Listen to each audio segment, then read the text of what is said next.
We are going to learn a very important lesson today that will take us on a journey of self-discovery and personal growth. The deep wisdom of the Stoics will guide us as we learn how to earn and keep respect. These philosophers have left us lessons that stand the test of time and show us how to live a life of virtue and honor throughout history. Their thoughts and words have always been true and help us find our way in a world full of problems and difficulties. We will look into the Stoic lessons to find out how they teach respect in this video. We'll look at how these useful lessons can change not only how we see ourselves, but also how we treat other people in our daily lives. We are going to talk about how to boost our self-esteem and earn the respect of those around us. So get ready for a journey of self-discovery and personal growth.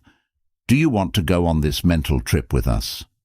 After that, let's jump right into the interesting world of Stoic principles and find out how we can use them to become people who are respected and loved. Let's start. To begin, always show virtue. In all parts of our lives, practicing virtue is an important part of Stoic thought that has been around for a long time.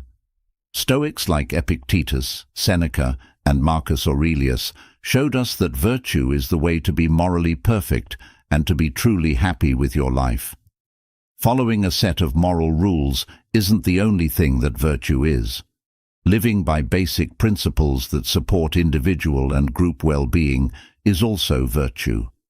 The idea that virtue is the only real way to be happy and satisfied is at the heart of Stoic ethics. The Stoics believe that virtue is not just a goal that we should strive for, but also a choice to live in a way that is in line with our core values. When we think about it this way, virtue is a group of traits and ways of acting that help us deal with others and ourselves. Wisdom is one of the most important Stoic virtues. Wisdom means being able to see things clearly, making good decisions, and knowing a lot about people and the world around us. When you act with wisdom, you make choices based on reason and thought instead of rash feelings or short-term wants. By developing wisdom, we not only make our own lives better, but we also have a good effect on those around us, earning their respect and admiration for our ability to deal with problems calmly and clearly. Temperance is an additional important Stoic virtue. All things should be done in balance and with self-control. It means staying away from extremes and finding a good mix between what we want and what we do. We can avoid desires and transient joys by exercising temperance in favor of more important, long-term goals. Living in moderation shows that we have strong character and are disciplined, which are traits that people admire and respect. In Stoic thought, justice is another crucial virtue. Justice means being fair and respectful to everyone, no matter how they are different. It means seeing the natural worth in every person and treating them with respect. To be fair, you have to protect other people's rights and freedoms and always do the right thing, even when no one is looking. People who value honesty and fairness in their interactions will respect and trust us if we live in a fair way. Along with these virtues, the Stoics stress how important it is to be brave, generous, and kind in our daily lives. Developing these traits not only makes our own lives better, but it also makes the world a better place, winning us the respect and love of those around us. In short, one of the most important rules of Stoic thought is to always exercise virtue. When we act with virtue, we not only reach moral perfection and real happiness, but we also earn the respect and admiration of people who value honesty, wisdom, and goodness in others. We can change our lives and relationships by resolving to living in line with our core values. This will make the world more fair, kind, and polite for everyone. 2. Grow your wisdom. A lifelong process of self-discovery and personal development, cultivating wisdom helps us deal with the difficulties of life with more clarity and understanding.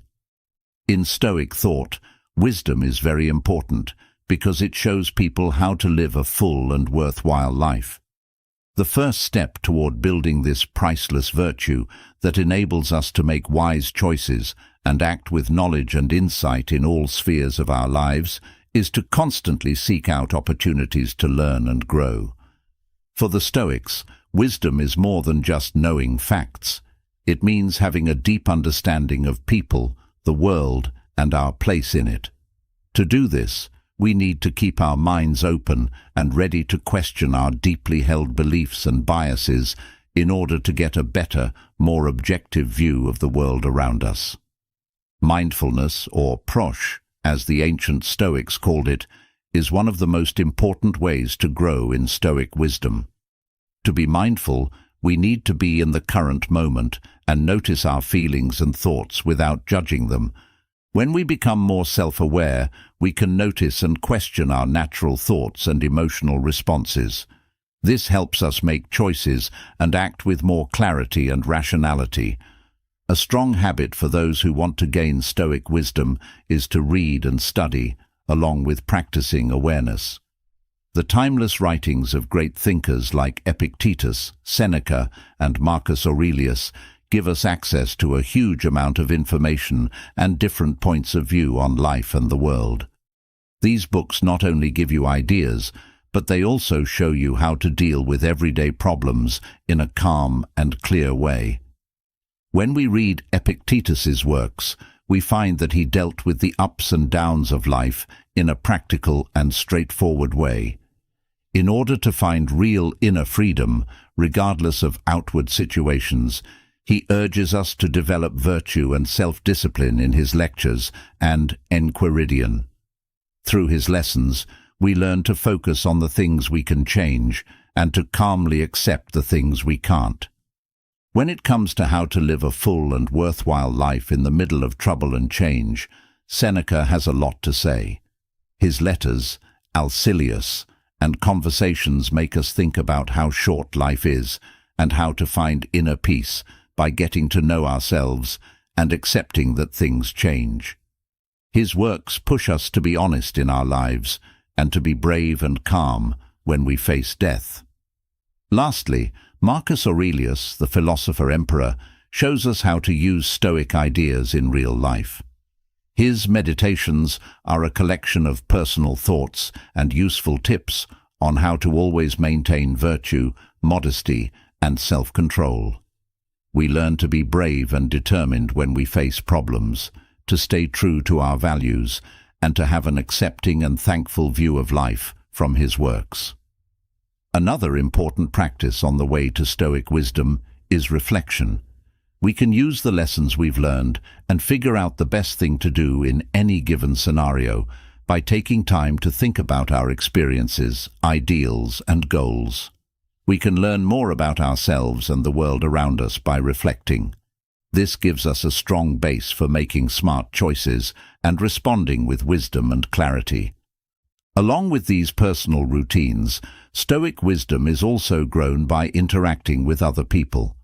When we have healthy arguments and talks, we are forced to see things from different angles and learn more about the world. Finding smart teachers and guides also lets us learn from the mistakes and insights of people who have been through it before us, which speeds up our own growth and development. To sum up, developing Stoic wisdom is an ongoing process that needs discipline, commitment, and devotion. We gain a better understanding of ourselves and the world around us when we are always looking to learn and grow. This helps us make smart choices and act with knowledge and clarity in all parts of our lives. Stoic wisdom leads us to a life with meaning, purpose, and satisfaction. People who value the search for knowledge and truth will respect and admire us for this. Third, learn to control yourself. Self-discipline is one of the most important things you can do to improve yourself and find happiness.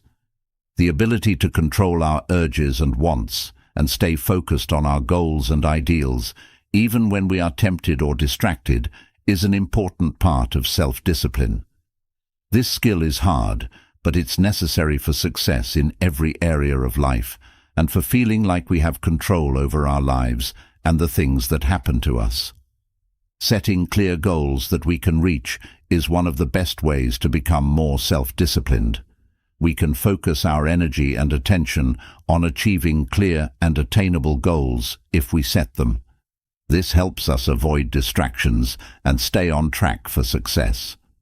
By enjoying our successes along the way and making new goals along the way, we keep ourselves motivated and determined to keep going, even when difficult things come up. Mindfulness exercise is another important way to become more self-disciplined. To be mindful, we need to be in the present moment and notice our thoughts and feelings without judging them. By working on this skill, we can recognize and control the thoughts and feelings that come up, which lets us make choices that are in line with our values and long-term goals. Being mindful also helps us become more self-aware and in charge of our actions, which makes it easier to say no to temptations and keep our eyes on our goals and responsibilities. A key part of becoming self-disciplined is practicing self-control on a regular basis. Self-control is more than just avoiding temptation. It also means being able to control our feelings and actions and making choices consciously instead of acting on impulse. We can strengthen our willpower and ability to resist distractions and temptations that could get in the way of our long-term goals and objectives by practicing self-control in everyday situations. For example, we can resist the urge to eat unhealthy foods or put off doing important things. Self-control isn't just being able to hold back short-term urges. It also means being able to think and act carefully and wisely when you need to make a big choice. We can move our lives in the way we want by taking charge of our actions and feelings instead of letting fleeting urges or outside forces pull us in the wrong direction. Mindfulness, also called mindful awareness, is a good way to learn how to control yourself. Being mindful lets us notice our feelings and thoughts without judging them. This makes our minds clearer and helps us fight against our natural urges and emotional reactions. Mindfulness training helps us make more thoughtful choices instead of immediately responding to what's going on around us. Setting up strong habits and routines can also help us control our impulses and avoid temptations. We can lower our chances of acting on impulse or in a bad way by giving our daily lives order and having clear, attainable goals. Being consistent in what we do helps us build the control we need to stay focused on our long-term goals, even when we are tempted to do something else. Putting ourselves in situations that encourage self-discipline can also help us grow as people. Putting ourselves in situations where people share our values and goals and back our efforts to get better can give us the drive and support we need to stay on track and avoid bad effects that could pull us off course. Finally, keep in mind that becoming more self-disciplined is a constant process that takes time, work, and commitment. It won't always be easy to say no to temptations and stay in charge when things get tough, but with practice and persistence, we can build the character strength and self-discipline we need to reach our goals and live a full, happy life. To sum up, learning self-discipline is important for success and happiness in all areas of life. We can solve problems and live a life of ethics, purpose, and meaning if we learn to control our urges and wants and keep our eyes on our values and goals. We can develop the self-discipline we need to reach our biggest goals and dreams and become the best versions of ourselves if we work at it and are determined. To really practice temperance, we need to do more than just controlling our urges and wants. Finding balance in every part of our lives is part of it. Temperance means being able to keep our feelings, actions, and habits in check in a controlled way, staying away from extremes and always keeping a calm and reasonable stance. People respect this trait because it shows wisdom and self-control. It's also important to have this trait if you want to live a full and happy life in a world where people are always looking for quick satisfaction and too much. The importance of temperance has increased. We are constantly faced with temptations and other things that can throw us off track and make it harder to keep our lives in balance. We can, however, fight these harmful effects and live a more mindful and intentional life by developing temperance. A way to show temperance is to make sure that all parts of our lives are run in a healthy, balanced way.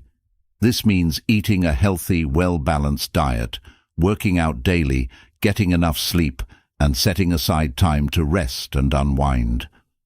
Taking care of our body and mind in a proper way keeps us healthy and full of energy, which makes us stronger and more able to handle the difficulties of life.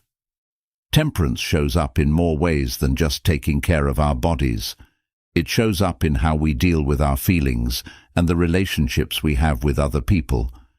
In order to do this, we need to be patient and kind with others and not respond too strongly or too quickly when we're feeling upset. We can build stronger, more important connections based on mutual respect and understanding if we stay calm and collected all the time. As a basic virtue, temperance doesn't just apply to our personal or emotional relationships. It also affects the real, everyday parts of our lives, like our funds and way of life. How we handle our money and go about our daily lives also shows how mature and self-disciplined we are. Key parts of financial temperance are living within our means and avoiding over or reckless spending. This means being aware of our wants and needs and making smart financial choices that help us reach our long-term goals. We can avoid getting into debt and overextending ourselves if we buy things and spend money in moderation. This will give us more financial safety and peace of mind. Small changes in our spending can help the earth and society as a whole, as well as our own finances. In order to help protect the environment, we can lower our ecological footprint by consuming less and living more simply and minimally. With less spending, we use fewer natural resources and make less trash, which lessens the damage our actions do to the world. Another thing that can make us happier and more fulfilled is living a simpler, more focused life on our core ideals. Cut down on the stuff we own to free ourselves from the weight of too much and focus on what really counts in life, like relationships that matter, events that make us better people, and personal growth. It aids in the development of healthy, long-lasting habits when we practice temperance in our funds and lifestyle. Being aware of the things we do and the choices we make helps us make choices that are good for us and the world. We can find more happiness and satisfaction in our lives, no matter how much stuff we have, if we focus on avoiding rampant shopping. A calm and peaceful mind can be gained through meditation and awareness, which is another way to practice temperance.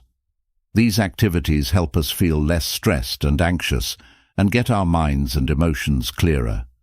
Mindfulness training helps us become more self-aware and in control of our feelings and thoughts. This lets us live our lives with more wisdom and clarity. Temperance is important for a full and healthy life. We can become more mature and self-controlled, as well as live a more aware and free life if we find balance in all parts of our lives. We can avoid temptations and other things that can take our attention away from our goals if we practice temperance. This will help us find more peace and happiness in our lives. The temperance we need to reach our goals and live in line with our core values can be learned through practice and persistence. Morality tells us to be fair in everything we do, including how we treat other people and how we deal with the world around us. Being fair means treating everyone the same and equally, no matter their race, gender, social status, or other factors that make them unique. When we act in a fair and equal way, we not only support peace and social harmony, but we also earn the respect and admiration of those around us. Throughout history, the idea of justice has been at the heart of moral and political thought. Aspirational ideas about treating others equally and fairly have been around for a long time. They have been the source of social movements, revolutions, and big changes in the way society is structured and works. In our own lives, doing what's right doesn't just mean following a set of rules. It means being deeply committed to our core ideals and beliefs. It means making moral choices based on good information and our own sense of what is right and fair, even when we are faced with tough moral challenges or outside pressures. There are times when doing what's right means making tough or unpopular choices that are for the general good and are fair, even if they don't help us directly. For the sake of a more fair and just result for everyone, this could mean giving up some rights or personal benefits. In this case, it might mean speaking out for the rights of the weak instead of staying quiet to protect our own interests. We show that we care about fairness and earn the respect and trust of those around us by being honest and consistent in everything we do. To build strong, long-lasting relationships based on trust and respect, we must be consistent in what we say and what we do.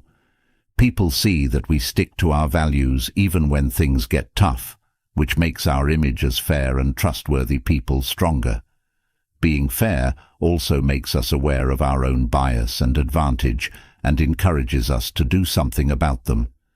To do this, we need to learn about the problems and situations of people who are different from us and fight for fairness and equality in all areas of life.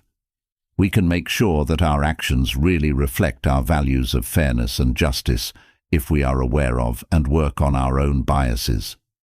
To do justice, you may also need to push for changes in the system that make society more fair and equal as a whole. Supporting laws and programs that fight discrimination and unfairness, as well as human rights action and lobbying, are some ways to do this. We show our dedication to the concepts of justice and unity by working to make the world a more just and equal place for everyone. Fairness and equality are also important in our ties with other people. No matter how different they are, we treat everyone with respect and honor. This creates a setting where everyone feels respected and loved. This makes social ties stronger and encourages people and groups from different backgrounds to work together. Fairness is also very important in the business and law worlds. Fairness and equality at work make sure that everyone has the same chances and is treated with respect and honor. This makes the workplace open and honest so that everyone can do their best and reach their full potential. Justice is the main idea behind the legal system. It makes sure that everyone's rights are protected and that the law is applied fairly. To keep society stable and orderly, everyone must be treated equally by the law and have the right to a fair hearing. To do justice, we must also be aware of our own biases and advantages and take steps to fight them. To do this, we might need to learn about the problems and experiences of people who are different from us and fight for fairness and equality in all areas of life. We can help make the world a more fair and just place for everyone by noticing and speaking out against unfairness whenever we see it. Being fair in everything we do is important if we want to earn the respect and love of others and keep the peace in society. Fairness and equality are important in every part of our lives, from our personal relationships to our jobs and the law. We can help make the world a more fair and caring place for everyone by being fair ourselves and speaking out for equality and justice. Accepting what we can't change is one of the most important lessons we can learn in life. It helps us build a mindset of surrendering to things we can't change. This practice doesn't mean giving up and accepting problems as they come. Instead, it means seeing things as they really are and finding the peace and calm inside to keep going even when things get hard. Life is full of things we can't change, like getting sick, losing someone close to us, or things changing without warning. Acceptance is a practice that tells us to stop fighting against things that are irreversible and learn how to live with them in a healthy and peaceful way. This doesn't mean we should give up or do nothing. Instead, it means we should take an attitude of active acceptance that lets us change and move forward in a healthy way. Being emotionally mature and strong means being able to accept things we can't change. In a world where things are always changing and there is a lot of uncertainty, this skill is very useful because it helps us handle life's rough patches with grace and strength. We can take a big load off our backs when we learn to accept things we can't change. The feelings that can bring us down, like anger, bitterness and sorrow, lose their power over us. They take the place of the peace and quiet we long for inside. We can reach a state of acceptance and peace that feeds our souls and builds our inner strength when we let go of the weight of the past and the desire to change things that can't be changed. You don't have to give up on something to accept it. Instead, it means consciously giving up control and accepting things as they are. We can run with the flow of life instead of fighting it when we stop fighting things that are coming our way. When we are open and willing to listen, we can find new options and different ways that we might not have thought of before.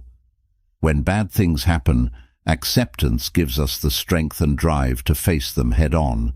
We don't give up when things get hard. Instead, we find the strength to keep going, even when the way ahead looks dark. To go on, being honest means being able to look at our reasons for doing things and make sure they are in line with our core values. This means being honest with ourselves about our hopes, fears and beliefs, and being able to tell when our actions are not in line with our core values. When we practice integrity, we are forced to be honest with ourselves and live in line with our own truth, even if it is hard or makes us feel bad. When we talk to other people, having integrity also means being open and honest, and we should avoid lying or manipulating them in our relationships. Our friends, family and co-workers know they can always count on us to be honest and real, which helps us build relationships based on trust and mutual respect. It is very important to know our own flaws and weaknesses in order to act with ethics. This means being aware of the things we could do better and being ready to talk about them honestly and without holding back. When we act with ethics, we have to be humble and admit that we are all flawed and can always grow and get better as people. Being honest also means having a lot of self-control and personal discipline. It tells us to fight the urge to do something dishonest or wrong, even if it seems easy or will help us in the short term. Integrity means staying true to our beliefs and values, even when there are outside forces or tempting things that we can't resist. We can become more honest and respectful people if we keep working on our ethics.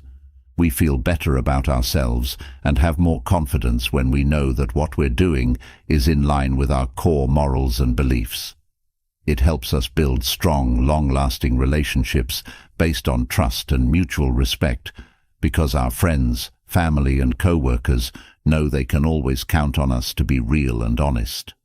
To sum up, honesty is an important trait to have if you want to earn and keep other people's respect.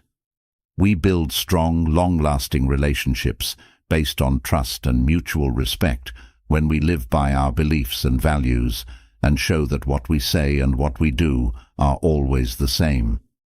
To develop character, you need to know yourself, be able to control yourself, and really want to live an honest life. However, living with ethics has huge benefits that help us live a life with meaning, purpose, and satisfaction. Develop your understanding. We all have a deep-seated ability to understand and care about other people's thoughts and situations. It means being able to see things from someone else's point of view, feel what they feel, and see the world through their eyes. Being empathetic means not only being aware of how other people feel, but also reacting to them with understanding, kindness, and support. Empathy is more important than ever in a world that is becoming more and more ethnic and different. It helps us get past prejudice and discrimination and build bridges of respect and understanding between people from different backgrounds and points of view. Empathy helps us see that we are all human and that differences are what make us unique and help us grow. Active listening is one of the most important skills we can use to show understanding and build stronger relationships with other people. Being present means more than just hearing what someone says. It also means entering their inner world, knowing how they feel, and reacting in a real and understanding way. People who carefully listen pay attention to more than just the words that are spoken. They also pay attention to body language and other signs that can say just as much or even more than words. We look at their body language, facial movements, and tone of voice to get a sense of how they are really feeling. For instance, a smile can hide sadness or anxiety, while a slouched position can show that someone is uncomfortable or feels unsafe. When we pay attention to these unconscious cues, we can better understand how the other person is feeling and react with more empathy and kindness. When we listen with empathy, we try to see things from the other person's point of view and acknowledge their feelings and experiences, even if we don't agree with them. To do this, we have to stop judging others and be open to and accepting of situations and points of view that are different from our own. We make the person feel safe and supported, and they know they are heard and respected.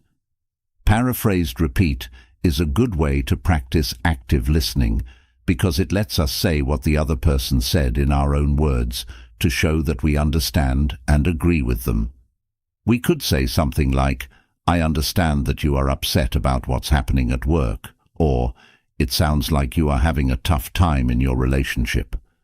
Another way to help is to ask open-ended questions that let the person talk more about their feelings and thoughts.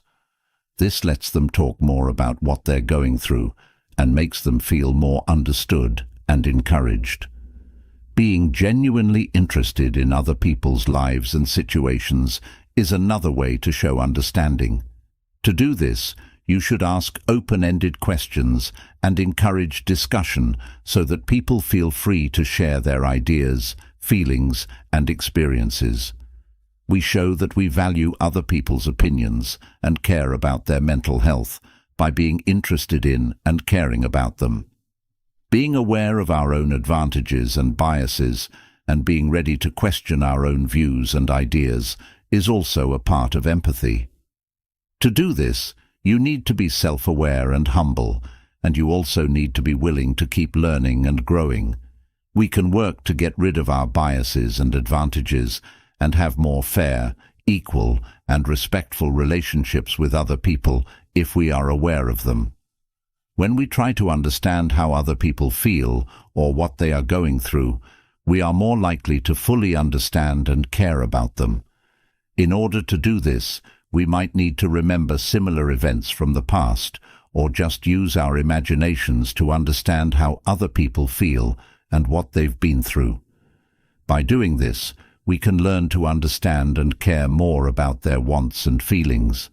Being sensitive also means understanding how other people feel. This could mean giving them words of support, comfort, or help with things they need. When we show kindness and understanding to others when they are in need, we show that we care about their well-being and understand how they feel. Empathy is a life-changing skill that makes our own lives better in many ways and makes the lives of others better as well. By developing empathy, we not only show others that we care about and understand them, but we also gain access to a richer and more satisfying inner world for ourselves. One of the most clear ways that empathy makes our lives better is by making our relationships better. When we understand and care about other people's thoughts and feelings, we can build stronger relationships based on trust, respect, and shared understanding. When we have empathy, we can put ourselves in other people's shoes, see the world through their eyes, and react in a kind and understanding way. This makes our emotional connections stronger and our relationships more peaceful. Also, learning empathy helps us learn more about ourselves and become more self-aware. When we pay attention to other people's wants and feelings, we become more aware of our own feelings and thoughts. In this way, we can better study and understand our own feelings and the effects our actions have on other people. By looking into ourselves and thinking about what we believe, we can get a better sense of our strengths, flaws, and core values. This helps us grow and change as people. In addition, practicing empathy helps people feel like they are part of a bigger group. When we see and value the humanity in others, we feel more linked to and in tune with the world around us. This makes us care about other people and feel like we're a part of something bigger than ourselves. Compassionate and loving actions help other people be happy and healthy, which in turn gives us a deep sense of joy and meaning in our lives. To sum up, empathy is a necessary trait that helps us understand and care about other people's feelings and situations. To show empathy, we need to actively listen, be genuinely interested, be aware of our own biases and advantages, and react with kindness to the feelings of others. By doing this, we can make our interactions stronger and more important, help each other understand and respect each other, and help make the world a better place for everyone. Get better at forgiving. One of the most noble and freeing things we can do with our lives is learn to forgive. Learning to accept not only helps other people, but it also frees us from anger and sadness, which lets us move on to a better, more peaceful future. Being able to forgive shows that you are kind and understanding, as well as emotionally mature and strong.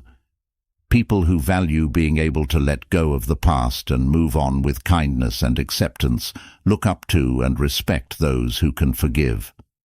Forgiving someone doesn't mean you agree with or excuse their bad behavior, and it doesn't mean you forget what happened. When we choose to let go of the anger and hatred we have been carrying against someone who has hurt us, we are actually forgiving them. Freeing ourselves from the pain of the past and letting ourselves heal and grow is what it means. Forgiving someone can completely change our lives. It can free us from the weight of the past and give us a chance to have a more happy future. One of the main reasons why forgiveness is so strong is that it frees us from the never-ending circle of anger, which can drain our energy and have a big effect on our mental and emotional health. We keep the hurt living inside us when we hold a grudge against someone. Every angry thought and bad feeling we have toward the person who hurt us is like a weight that holds us back in the past and stops us from changing and going on. This circle of pain and suffering can be too much to handle and have an effect on every part of our lives, from our relationships to our physical and mental health. Resentment is like a poison that eats away at our mind and heart, affecting every part of our lives. It destroys our inner peace and robs us of the joy and happiness we so desperately want. It also keeps us stuck in a cycle of pain and suffering that never seems to end, making us feel trapped and hopeless. We can stop this harmful loop and free ourselves from the weight of the past, though, if we forgive. When we let go of anger and pain, we make room for healing and going on with our lives. When we forgive someone, we let go of the mental weight we've been carrying and can start over with a lighter heart and a better mind. It's important to remember that when we forgive someone, we're not ignoring their bad actions or forgetting what happened. We'd rather let go of the past and move on to a future full of love and respect. It means we understand our own humanity and the humanity of others. It also means we choose to go beyond pain and suffering to find the peace and quiet we so desperately want. Forgiving others and yourself is an act of self-love and kindness. You can let go of the past and look forward to a better, more exciting future. We give ourselves a gift by giving ourselves this chance to heal and grow in every way. When we let go of our anger and rage, we make room for a better, more worthwhile life where love and kindness rule.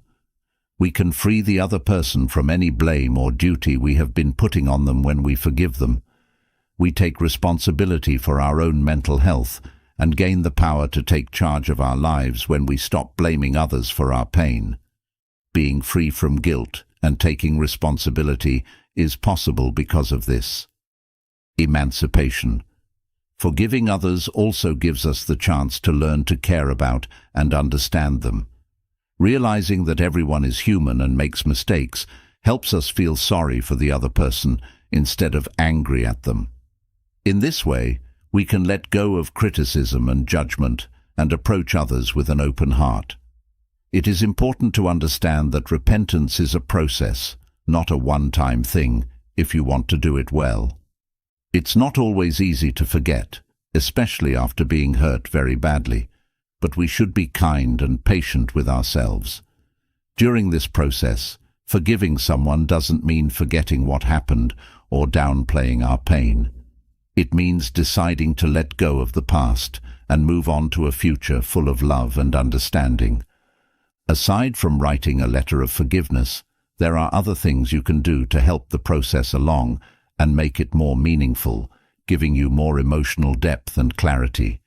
These extra activities not only help us deal with our feelings, but they also help us become more self-aware and take better care of ourselves, which helps us heal and grow in all areas. You can really benefit from love-kindness meditation, which is also called metta. In this practice, you focus on loving, kind, and compassionate thoughts and feelings toward yourself, others, even the person who hurt you. It is important to send hopes for health and happiness to everyone during meditation, even those we have problems with. This helps us let go of any anger or sadness we may be feeling and grow a heart that is more caring and open. Introspection and thought are also good things to do. Taking the time to think about our feelings and experiences helps us understand how we reacted and what we were thinking when we had to forgive someone. We can think about what hurt us and what we need to do to get better and move on. Thinking about ourselves helps us understand and make sense of our experiences, which in turn helps us feel more at peace and accepting of them. Making art and being artistic can also help us deal with our feelings and let go of the pain we've been hanging on to. We can share our feelings in a healthy and useful way through art, whether it's writing, drawing, music, or something else. This lets us talk about our thoughts and feelings in a way that can be helpful and beneficial. Connecting with nature and doing things outside can also help you feel better and start over while you're forgiving someone. You can find peace and quiet in nature, even when you're going through a rough patch emotionally. The outdoor world can help us feel calm and connected to something bigger than ourselves. It doesn't matter if we're walking in the woods, looking at the ocean, or just enjoying the sun in a park. To sum up, learning to forgive is an act of kindness and understanding that frees us from holding on to anger and hate. Being able to forgive lets us let go of the past and welcome the chance of a peaceful and happy future. People who value being able to let go of the past and move on with kindness and acceptance look up to and respect those who can forgive. In this loud and crazy world, have you ever thought about how powerful silence can be? Have you ever thought about what it would mean to know when to hold back your words when the outside world is so loud? It's not enough to just not say anything. We need to turn silence into a strong tool that gives us the strength to deal with the problems and issues that come up in daily life. But there is a kind of silence that is good for our heart and mind. Here are 10 times when Stoic philosophy tells us to use silence as our best friend to get the life we deserve and deal with problems. Together, we will learn how to use silence as a source of strength and mental clarity so that we can navigate life's most challenging situations and our relationships with others with confidence and wisdom. 1. The sound of silence is very powerful. According to Stoicism, silence is more than just not speaking. It is a strong sign of a mind that is calm and in control. In this light, silence is an important way to keep our mental independence and build our sense of honor. When Stoics talk about silence, they mean the practice of not saying things that are hurtful or needless. Choosing silence is an act of wisdom and self-control that enables us to develop tranquility and connect more effectively and deeply with others, in the words of the Stoic philosopher Epictetus. It keeps us from getting into pointless fights that happen when people don't understand each other or have the right knowledge.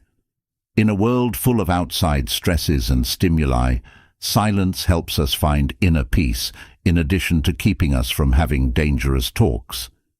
Distancing ourselves from the feelings and thoughts that bother us gives us a chance to think and see things more clearly. It helps us separate ourselves from natural and emotional responses, which gives us more control over how we feel. Stoics like to pick and choose when to speak and when to keep quiet. This is because they believe they can control how they feel inside when things happen outside of them. It lets us watch our thinking without being distracted by anything else. Stoics try to understand their own values, reasons and actions better through silence, so they can change them as needed to live a more moral and worthwhile life. Also, when our feelings get in the way of making good decisions, controlling what we say gives us a break to clear our minds and look at all of our choices more clearly. 2. Putting up with insults by being quiet. In Stoic thought, being quiet in answer to insults is seen as a strong way to show strength. It's not an inactive reaction. It's an active way to fight the urge to react without thinking, so you don't give power to other people's hurtful words. When we choose silence, we don't add to the negative loop that insults want to start. By not reacting in kind, we show that we are very strong and self-controlled, and that our mental stability and sense of worth are much higher than those who try to put us down through words. The person who is trying to mentally destabilize us can't do that because we don't care about these bad behaviors. We weaken the attacker's power by not reacting to insults. The aggressor often loses interest in continuing his behavior when he sees that we don't give in to his game. When people want to disrespect us, silence is a strong defense that keeps things from getting worse. It also gives us a chance to think about why people insult us without getting angry or resentful. By staying calm, we give ourselves a chance to figure out if the feedback is true and use that knowledge to improve ourselves. When attacks aren't true, silence helps us feel better about our own worth by telling us that what other people think doesn't determine our worth. Being quiet when someone insults you is also a humble and kind thing to do, because getting angry will only make things worse for everyone. By not giving in to the easy answer, we not only show that we have strong character, but we also understand the struggles that everyone is going through. Stoic ideas tell us to control our instincts and become more logical and peaceful, so this is in line with how we should live. We are constantly building our ability to control ourselves when we stay quiet instead of responding right away. We not only keep our own peace, but we also make the world a better place. This shows that the things we don't say often have the most power. 3. Silence can help you control your anger. Stoic philosophy is based on the idea that we can control our anger through silence. This way of thinking helps us turn negative feelings into chances to grow and think. Instead of getting angry when bad things happen in our daily lives, silence gives us a chance to think about what happened and how we can deal with our feelings in a healthier way.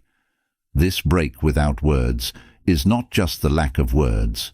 It is a deliberate pattern that helps us stop, take a deep breath, and clear our minds. We can choose an answer that is in line with our core values when we choose silence in situations that used to make us feel stressed.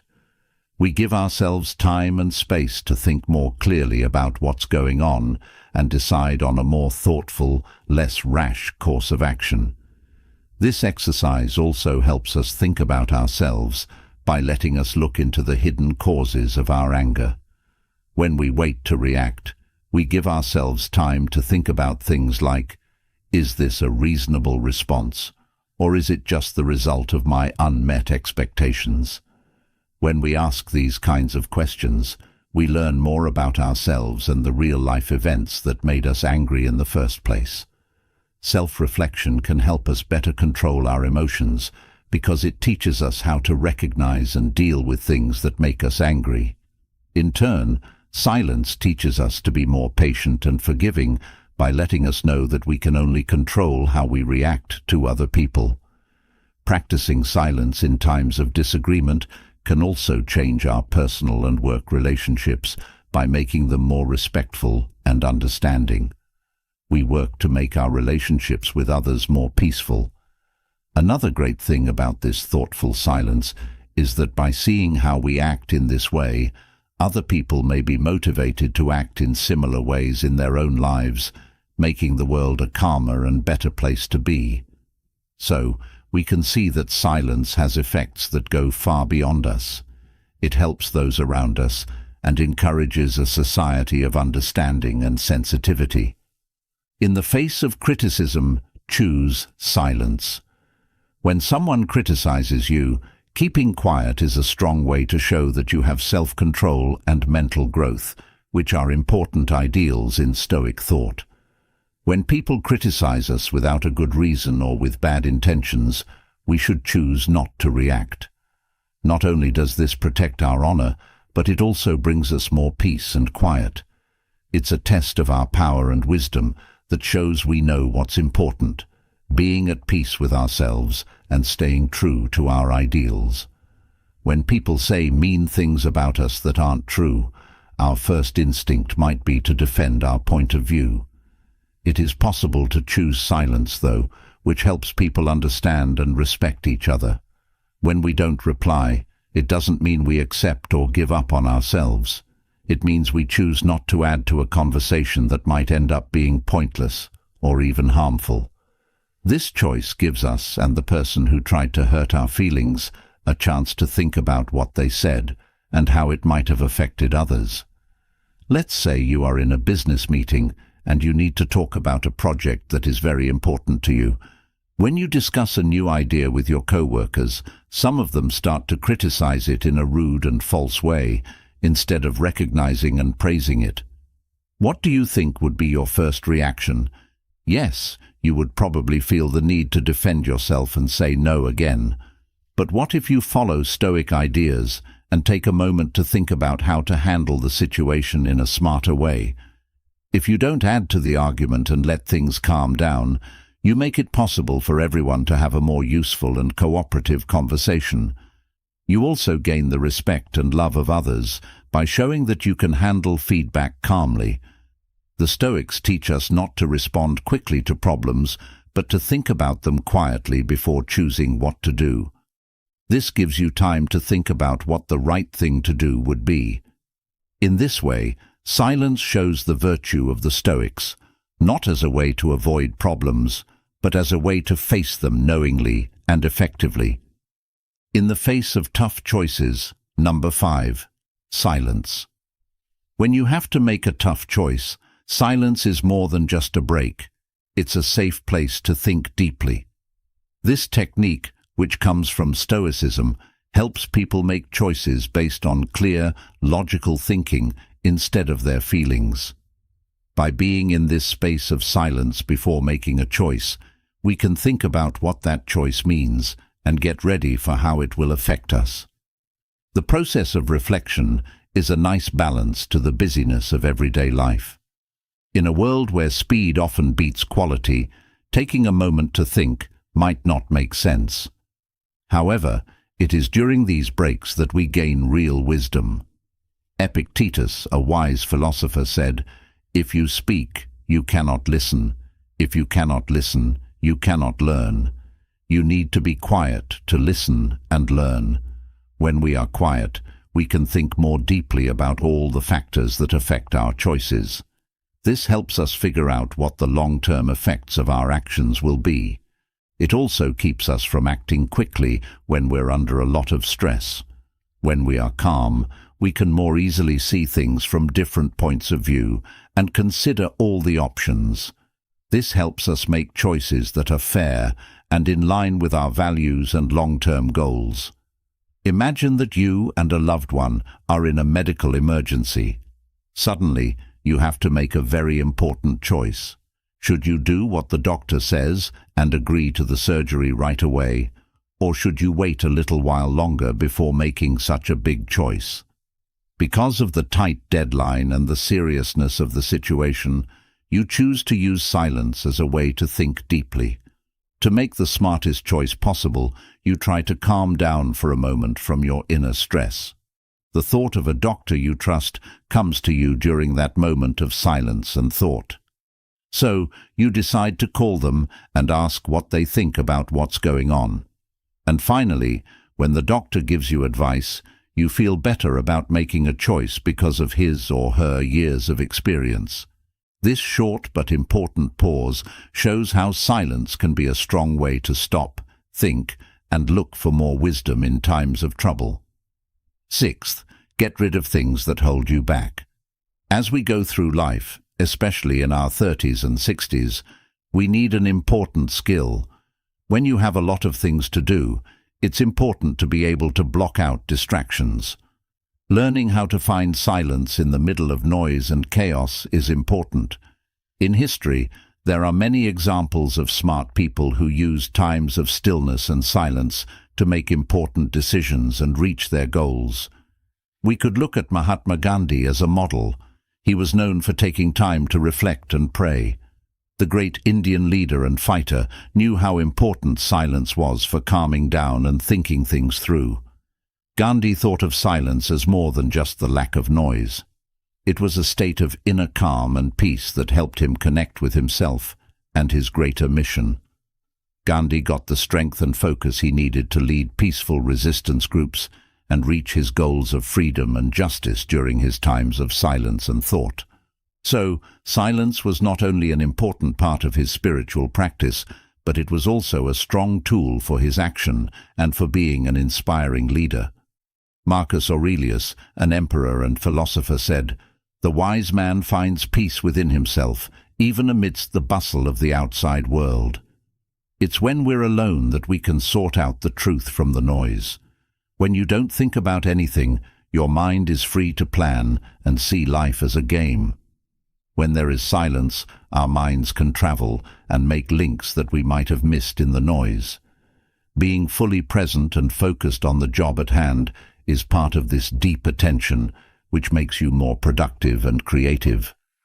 After a careful pause, every word that is said has a lot of weight. When there is silence, it's easier to make a decision and move forward. According to the Stoic philosophy, one way to master oneself is to block out outside distractions and focus on what is inside. A planned break that gives us time to think about what's going on and make a choice. To be patient, you need to learn how to bargain in silence. Silence is a strong tool in talks. Think about the following situation. You think your job isn't worth enough and that you deserve a raise. If you tell your boss about it, he will give you a pay that is much lower than what you earn. What are you going to do now? There is a Stoic teaching that says we should pause and think before we react.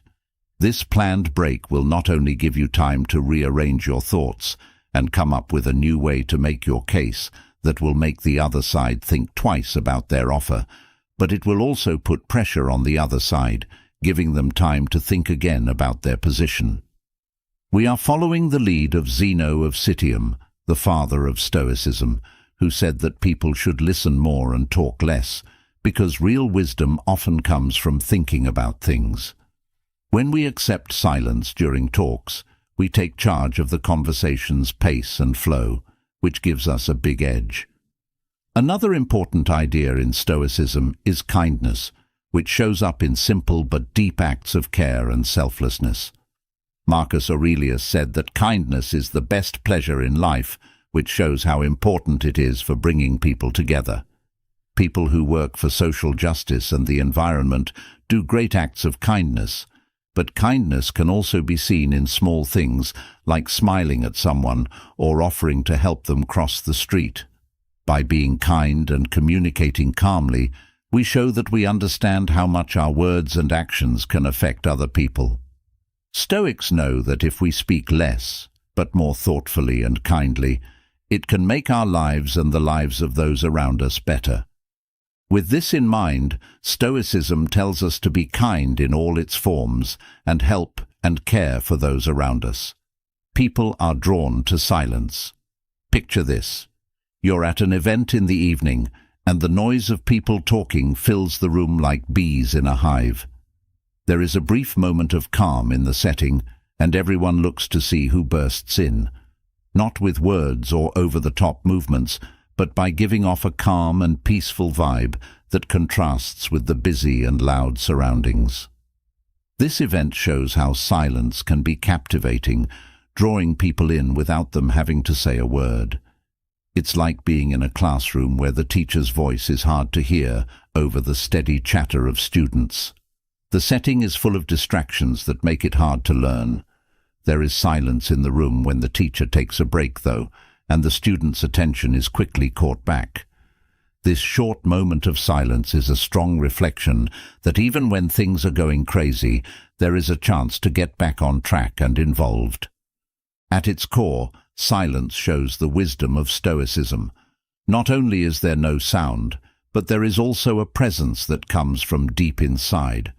When someone is quiet, they not only listen, but they also understand what isn't said and feel what is being said without words. His silence isn't a sign of being alone, it's a sign that he is deeply involved with his surroundings. He is often the center of attention and the main point of any meeting without speaking. Not only does charisma come from speaking well or making big movements, but it also comes from being strong in a quiet way. Not only does an attractive leader speak, but he also inspires others by doing things that make them feel strong. His words are carefully chosen and have a big effect when he talks. The power of silence can show up in the smallest acts, like a real smile or a thoughtful touch that gets right to the heart. So learn the art of charm in silence, being there and being real talk louder than what you say. Allow your quiet charm to lead and change not only your life, but also the lives of those around you. Keep in mind that the stillness of your being has the power to fascinate, which is very much in line with the ideals of Stoicism, the old skill of listening carefully. There is a lot of noise in the world, and people are fighting to be heard. But in the middle of all the noise, some people choose a different path, one of silence and awareness. This type of person learns how to truly listen when they speak quietly. Their skill goes beyond the words they use. It also includes the feelings and thoughts that go along with them. They can take in all the information they get and see the world from different points of view because they have this skill. Not only are they heard when they finally speak, but they are also felt. Being able to listen carefully is a valuable skill in personal relationships because it helps people connect and understand each other better. This skill is just as useful in the business world. People who are good at it can see things from different points of view, make tough choices, and settle disagreements with the clarity that only comes from listening. The Stoic philosopher Epictetus once said, "We have 2 ears and 1 mouth so that we can listen twice as much as we speak." This quote sums up the power of really listening, accepting the power of silence, letting others speak, and learning from their words in order to gain thoughts and ideas that would have been lost otherwise. Let's learn from these people who are listening quietly, because their silence contains wisdom that speaks for itself. Silence when you choose to be alone. Fear of silence comes from not wanting to be alone and needing approval from others. This makes us constantly look for attention, which weakens our inner power.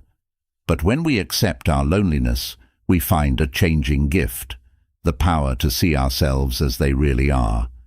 Stoicism teaches us to see silence as a mirror that shows us who we really are and frees us from outside influences. Imagine a teen at school who is constantly trying to fit in with his friends. Following Stoic ideas, he chooses to separate himself from other people's opinions and think about his own worth. He thinks about his growth without comparing himself to other people when he is relaxed. Now, he decides that his safety comes from how he sees things, not from what other people think of them. To use silence when we need it most, Stoicism helps us know how to do it.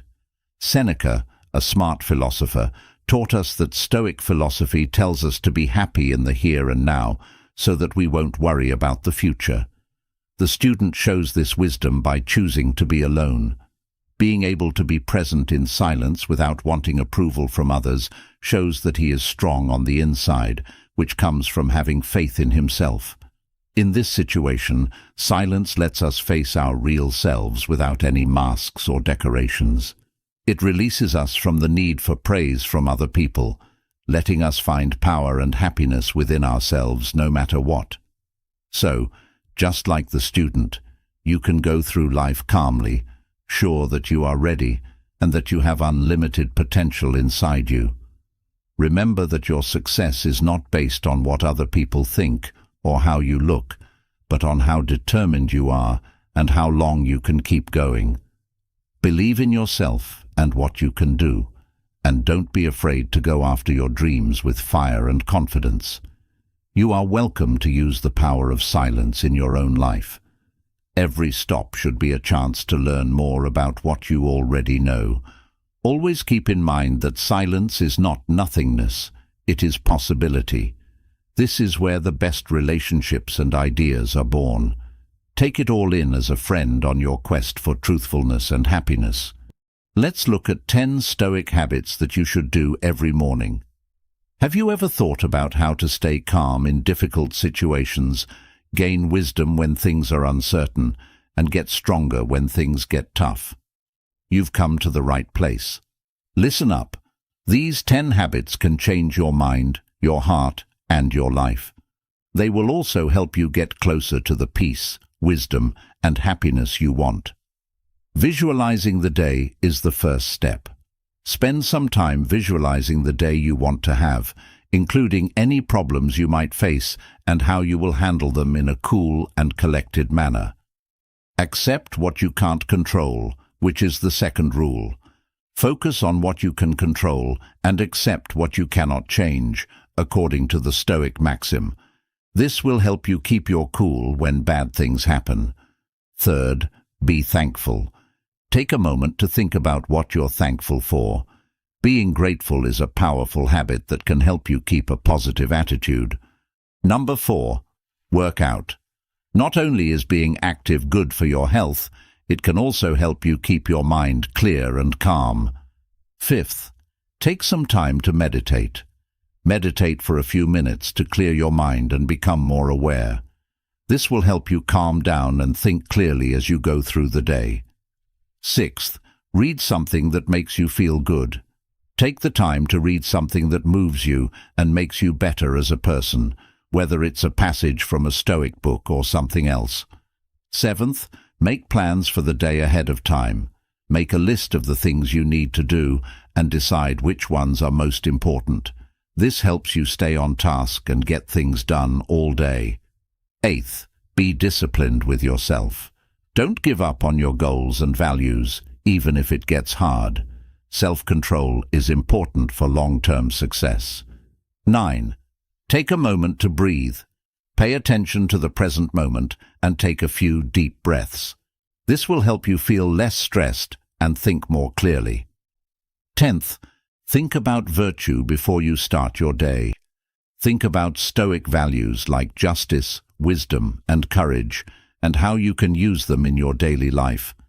To fully appreciate the impact of visualizing the day from a Stoic perspective, let's look into each habit in more detail. We need to learn more about this very old practice that has stood the test of time. Visualization isn't just a mental workout. It's a powerful tool that can change how we deal with problems and work toward our goals every day. Imagine having a clear sense of purpose every morning and knowing exactly how you want your day to go. Visualizing your day can help you achieve this. When you take a few minutes in the morning to picture your actions, reactions, and the results you want, you set yourself up for a successful and meaningful day. The Stoics knew this was a good thing to do long before modern psychology could prove it with science. It was not only a way for them to get ready for what was to come, but it was also a way to grow in virtue and wisdom in everything they did. Visualizing the day lets you be your best self, no matter what. As you wake up in the morning, instead of letting the day's momentum carry you along, you take a moment to think about how you want it to go.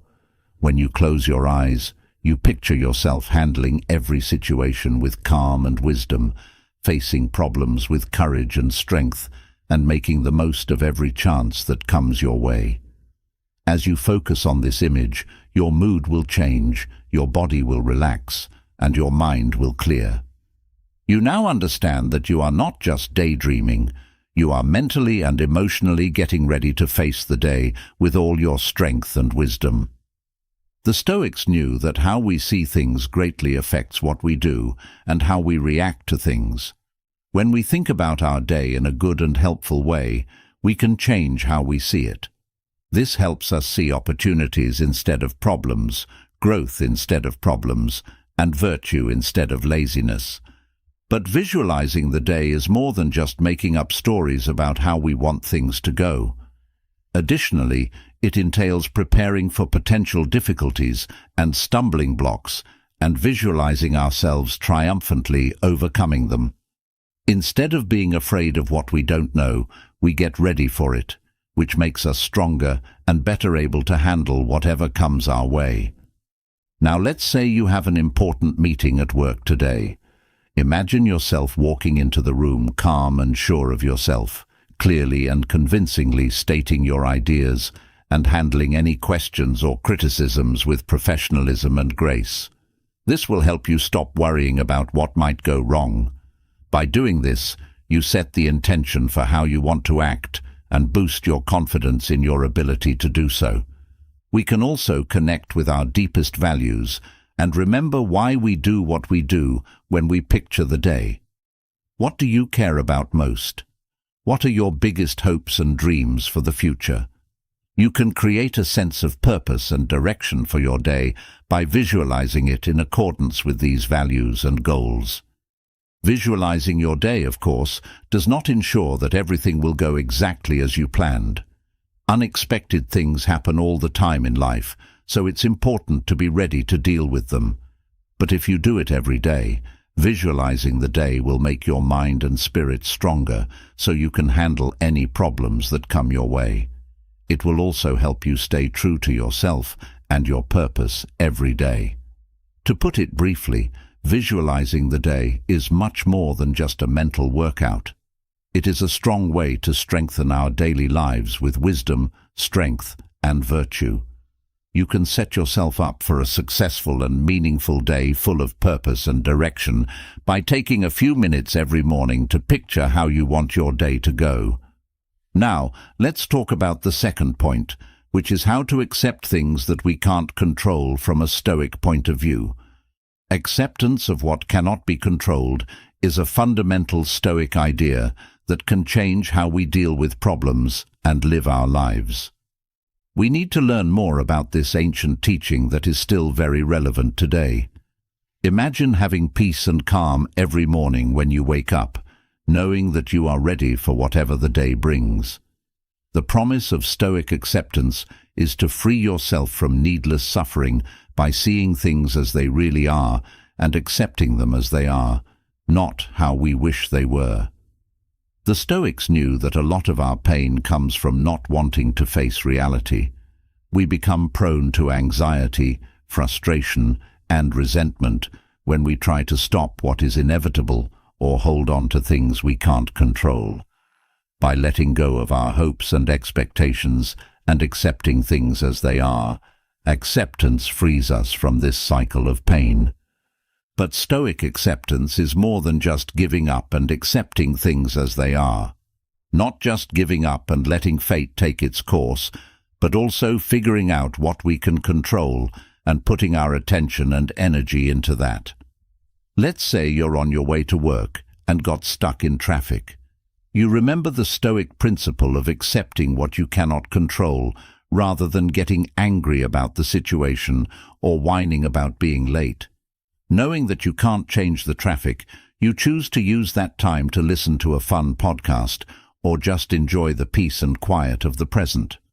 By doing this, you turn an event that could be stressful into a chance to practice acceptance and detachment. Stoic acceptance also helps us find meaning and purpose in difficult times. We don't see problems as impossible to solve. Instead, we see them as chances to learn and grow. We learn to be thankful for what we do have instead of complaining about what we don't have. This helps us find happiness even when things are hard. Imagine losing your job all of a sudden and having a hard time making ends meet. You cling to the Stoic teaching of accepting what you cannot control instead of giving up or feeling sorry for yourself. Your job loss is out of your control, but you promise to focus on what you can change: your attitude, your actions, and your search for new opportunities. If you do that, you will find strength and resilience in hard times and be open to new options you wouldn't have thought of before. Stoic acceptance also teaches us not to let our outside circumstances define us. Instead of basing our sense of self-worth and self-esteem on whether we succeed or fail, we learn that our true identity lies in our ability to face life with courage, wisdom, and respect, no matter what. Imagine going through a big setback in your personal or professional life that makes you question who you are and what you're worth. You stick to the Stoic teaching that your inner worth is separate from your outer achievements. You don't let problems define you. You know that your situation doesn't define you and promise to find your strength and worth in your ability to deal with problems with grace and determination. By doing this, you find a deep sense of freedom and power that goes beyond anything going on around you. In short, Stoicism teaches us to accept what we cannot control. This lesson can change how we deal with problems and live our lives. When we practice acceptance, we free our minds and spirits from suffering that isn't necessary. We can also find peace and calm even when bad things happen. Now, let's talk about the third point, which is about practicing gratitude from a Stoic point of view. We need to learn more about where this teaching comes from philosophically and how it can change the way we see the world and live our lives. An important part of the Stoic way of life is practicing gratitude, which can change the way we see the world and live our lives. By practicing gratitude and appreciation for every moment of life, we free our minds and hearts from discontent and dissatisfaction. We can find peace, serenity, and happiness even when things are hard. Imagine starting each day with a heart full of thanks, aware of all the good things and chances that are all around you. From a Stoic point of view, practicing gratitude will free you from the trap of being unhappy by making you focus on what you have instead of what you don't have. The Stoics knew that being thankful could change things long before modern psychology could back it up with scientific proof. They saw gratitude as a fundamental tool for fostering wisdom, tranquility, and happiness in daily life, not just as a nice virtue. But Stoic gratitude is more than just listing our blessings.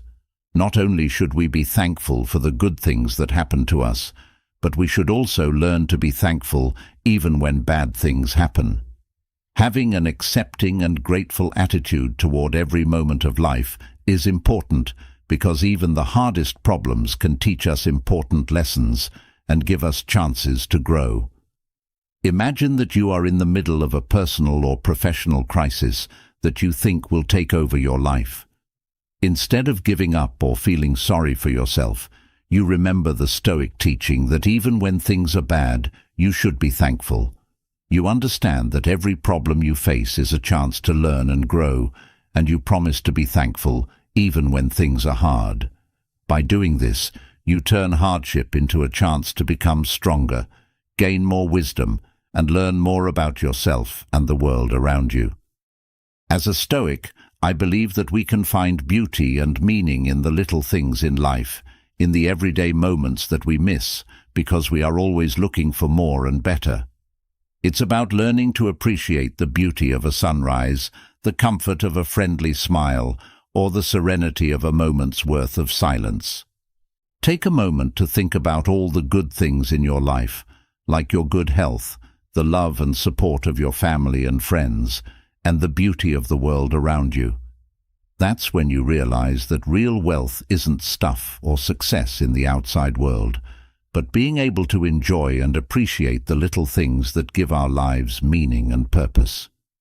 To sum up, practicing gratitude from a Stoic point of view can change the way we see the world and live our lives in big ways.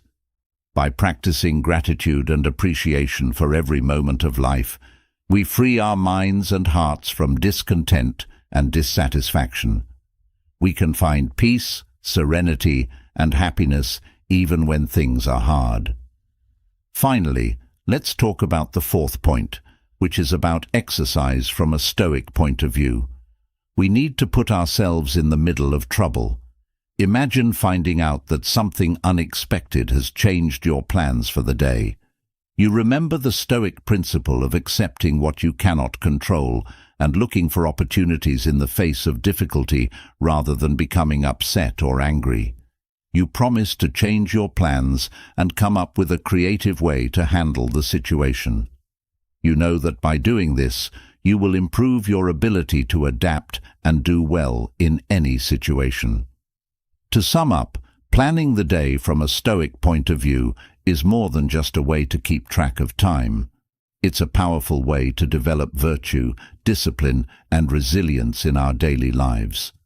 Giving up control of our time and actions means we are also giving up control of our lives and promising to live in line with our deepest values. Before we can talk about the eighth point, which is about how to reflect at the end of the day from a Stoic point of view, we need to look at how this habit can change how we think about and learn from our experiences. Daily reflection at the end of the day is not only a good way to think about yourself, but it's also a powerful way to grow in wisdom, gratitude, and strength. Imagine ending each day with a calm and peaceful mind, ready to think about what happened and learn something useful from it. From a Stoic point of view, this is what reflection at the end of the day promises. Not only will we learn from our mistakes, but we will also gain a better understanding of ourselves and the world around us. Before it became popular in modern times, the Stoics knew how important it was to think about things. It wasn't just a way for them to learn about themselves, it was also a way to be self-disciplined and in control. We grow in virtue and wisdom every day when we take the time to think about what we do and how we make choices. But from a Stoic point of view, reflection at the end of the day is more than just going over what we did. It's not enough to just remember things. We also need to think about them in terms of our values and life goals. Imagine taking the time every night to think about the day that was and how your actions and choices fit with your life's values and goals.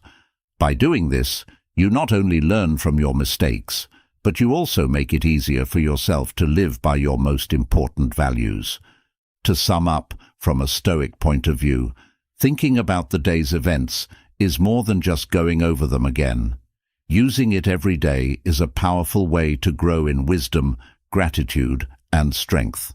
We are strengthening our ability to live in line with our deepest values and find meaning and purpose in our lives by making a promise to take the time to think about and learn from our experiences. To fully understand the ninth point, which is about practicing emotion control from a Stoic point of view, we need to know how this skill can change how we see the world and how we deal with our feelings. Emotional control is more than just ignoring our feelings. It also means getting to know them, understanding them, and keeping them in check. Picture waking up every morning with a calm and peaceful mind, ready to handle the day's ups and downs with determination and calm. This is what Stoic emotion management promises. Not only will it help us get through the rough waters of our emotions, but it will also help us find peace and balance in the middle of them. The Stoics knew that controlling your emotions could change your life long before modern psychology and science proved it. For them, being able to control their emotions required more than just willpower. It also required wisdom and self-discipline. We can grow in virtue and moral excellence every day by learning to recognize, understand, and act on our emotions in a smart way. But from a Stoic point of view, controlling our emotions is more than just ignoring them. Not only do we have to deny or push down our emotions, but we also have to learn how to have a healthy relationship with them, accept that they are a part of being human, and guide our responses with wisdom and balance. Imagine that you are in a situation that makes you angry or frustrated.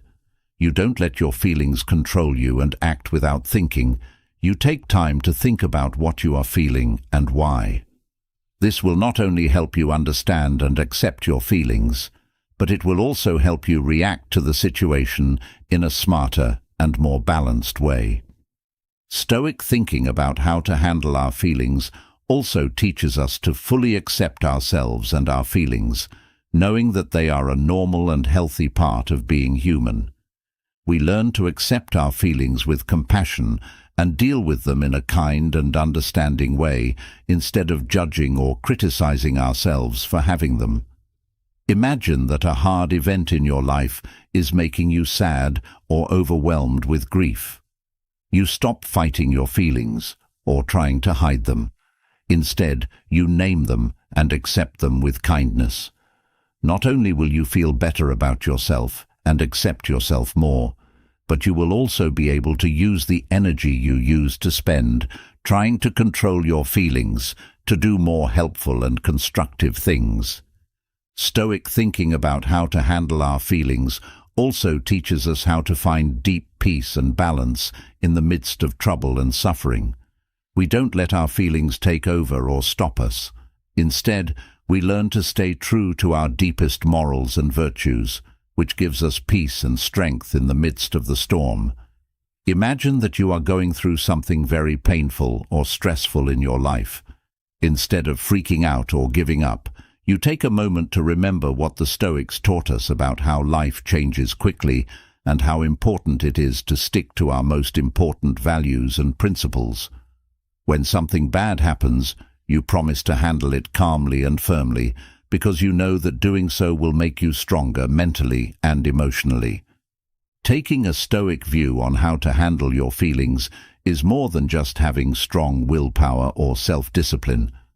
By recognizing our emotions as normal and valuable parts of being human, this way of life helps us have a healthy and balanced relationship with them. We can develop virtue and moral excellence in our daily lives by making a promise to learn how to recognize, understand, and act on our emotions in a smart way. To fully understand the 10th and final point, which is about practicing gratitude from a Stoic point of view, we need to learn how this habit can change how we live our lives and help us find meaning and purpose in every moment. Being grateful is more than just having a good mood. It's a way of life that teaches us to value and appreciate the many good things in our lives, even when things are hard.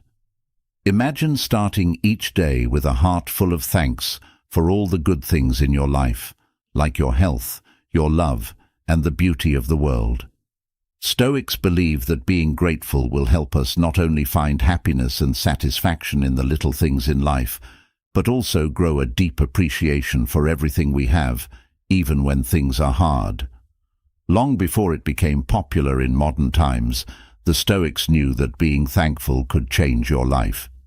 Giving thanks wasn't just a matter of being polite, it was also a way for them to encourage moral excellence and virtue in our daily lives. We can make our lives more satisfying and happy by learning to value and appreciate the many good things that happen to us every day. But from a Stoic point of view, being thankful is more than just saying, "Thank you." It's not just about being thankful for the good things that happen to us. It's also about being thankful for the hard things that happen to us. We can become more resilient and emotionally strong by learning to see problems as lessons and chances to grow. Imagine taking a moment to think about all the good things in your life, like the people who matter to you, the experiences that make you grow, and the beautiful and amazing things that happen in the world around you. By doing this, you realize that being thankful isn't just for the good things that happen to us. It's also for the hard things that happen to us. You promise to find lessons and chances to grow even when things are hard, because you know that by doing this, you will make your life stronger and more resilient. From a Stoic point of view, being grateful also helps us learn to accept things as they are, not how we want them to be. We learn to enjoy the present moment instead of wishing for what we don't have or worrying about what might have been. We do this by realizing that every moment of life is a gift that should be treasured and appreciated. Imagine that you are going through a tough or painful time in your life, like losing someone, getting sick, or failing at something. You remember the Stoic teachings about accepting what you cannot control and the significance of finding happiness and satisfaction in the present moment rather than giving in to negativity or self-pity. It is your promise to value and appreciate the many good things in your life. You know that by doing this, you will be creating deep satisfaction and happiness in your life. From a Stoic point of view, being grateful is more than just having a good mood. It's a way of life that teaches us to value and appreciate the many good things in our lives, even when things are bad. By making a promise to be thankful for life and all it has to offer, we are also making a promise to be deeply satisfied and content with our lives, giving every moment meaning and purpose. Finding a moment of peace is like finding a treasure of immeasurable worth. Inner tranquility is not just a state, but a place we long for safety in the deepest parts of our being. As the revered spiritual leader Dalai Lama said, "Calm is not just a desire, but the natural condition of being human." These words remind us that peace is not a luxury, but something we need to have for our mental and emotional health. In line with the ideas of the poet Rumi, peace comes from inside us. How often do we look for peace outside of ourselves without realizing that the real peace is inside of us? We are going on a spiritual journey today to find the mysteries that will lead us to inside peace, which is a treasure that has been hidden. This quote from a wise Chinese philosopher says that peace is the best virtue. If we can't find peace in our minds and hearts, how can we think of ourselves as good? In this interesting section, we'll look at the 20 most powerful spiritual secrets that will help us calm our minds and find inner peace, which is the highest virtue. Let me be your guide on this life-changing journey as we find the secrets that will help us reach a deep state of peace. Find peace within yourself and learn the top 20 Stoic secrets for a calm mind. The first secret is to breathe mindfully from a Stoic point of view. Let's start our quest for inner peace by solving the first puzzle: how to breathe mindfully from a Stoic point of view. In the words of Buddhist teacher and mindfulness advocate Thich Nhat Hanh, "Mindfulness of breathing is my anchor." This statement holds a profound truth.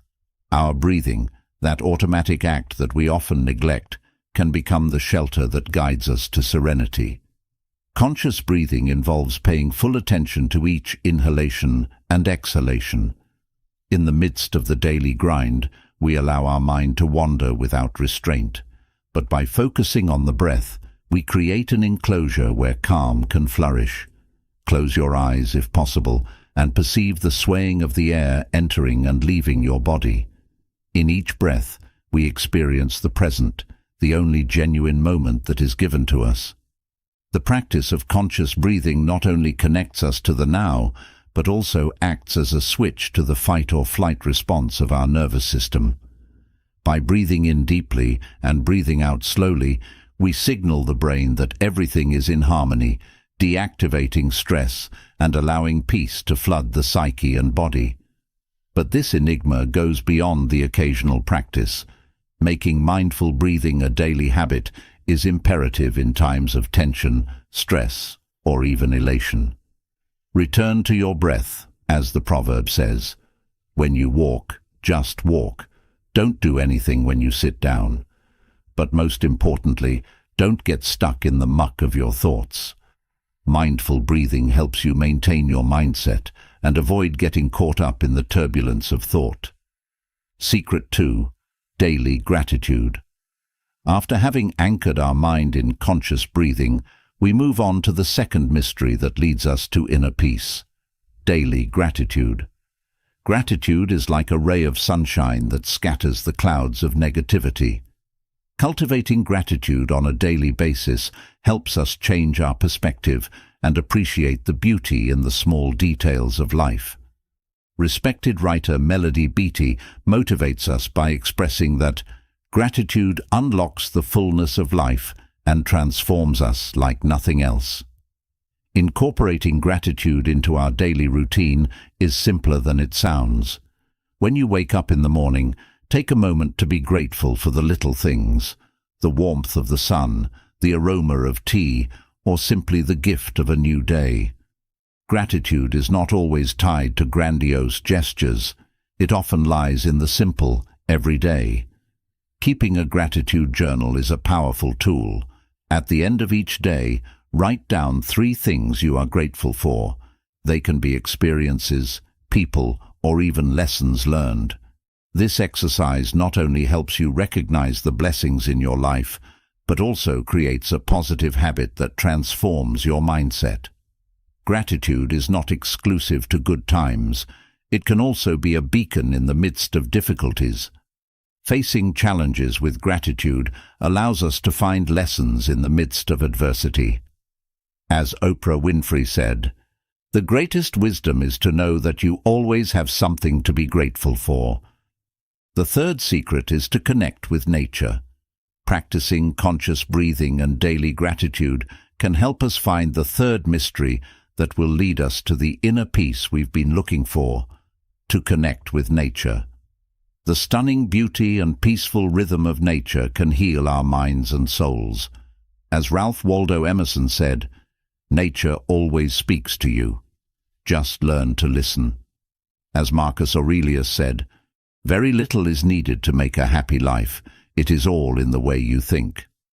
This connection helps us find peace in simplicity. John Muir, a passionate nature lover, reminded us that in nature nothing is rushed, but everything gets done. In what ways can we fit this connection into our busy daily lives?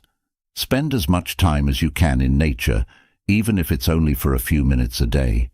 A stroll through the park, a moment in your garden, or just staring up at the night sky. There's something about nature that makes us feel like we're part of something bigger than ourselves. Have you ever stopped to listen to the birds singing at dawn or the wind whispering through the leaves? These are small signs that we are a part of something amazing. Being in nature not only calms us down, but it also helps us remember how we are linked to everything else in the world. When you can't be in nature physically, bring nature into your space. A picture of a peaceful landscape, a plant on your desk, or even the sounds of nature can make you feel better. Secret number 4, guided meditation can help you calm down. We can find inner peace in the 4th way by going outside and meditating with a guide.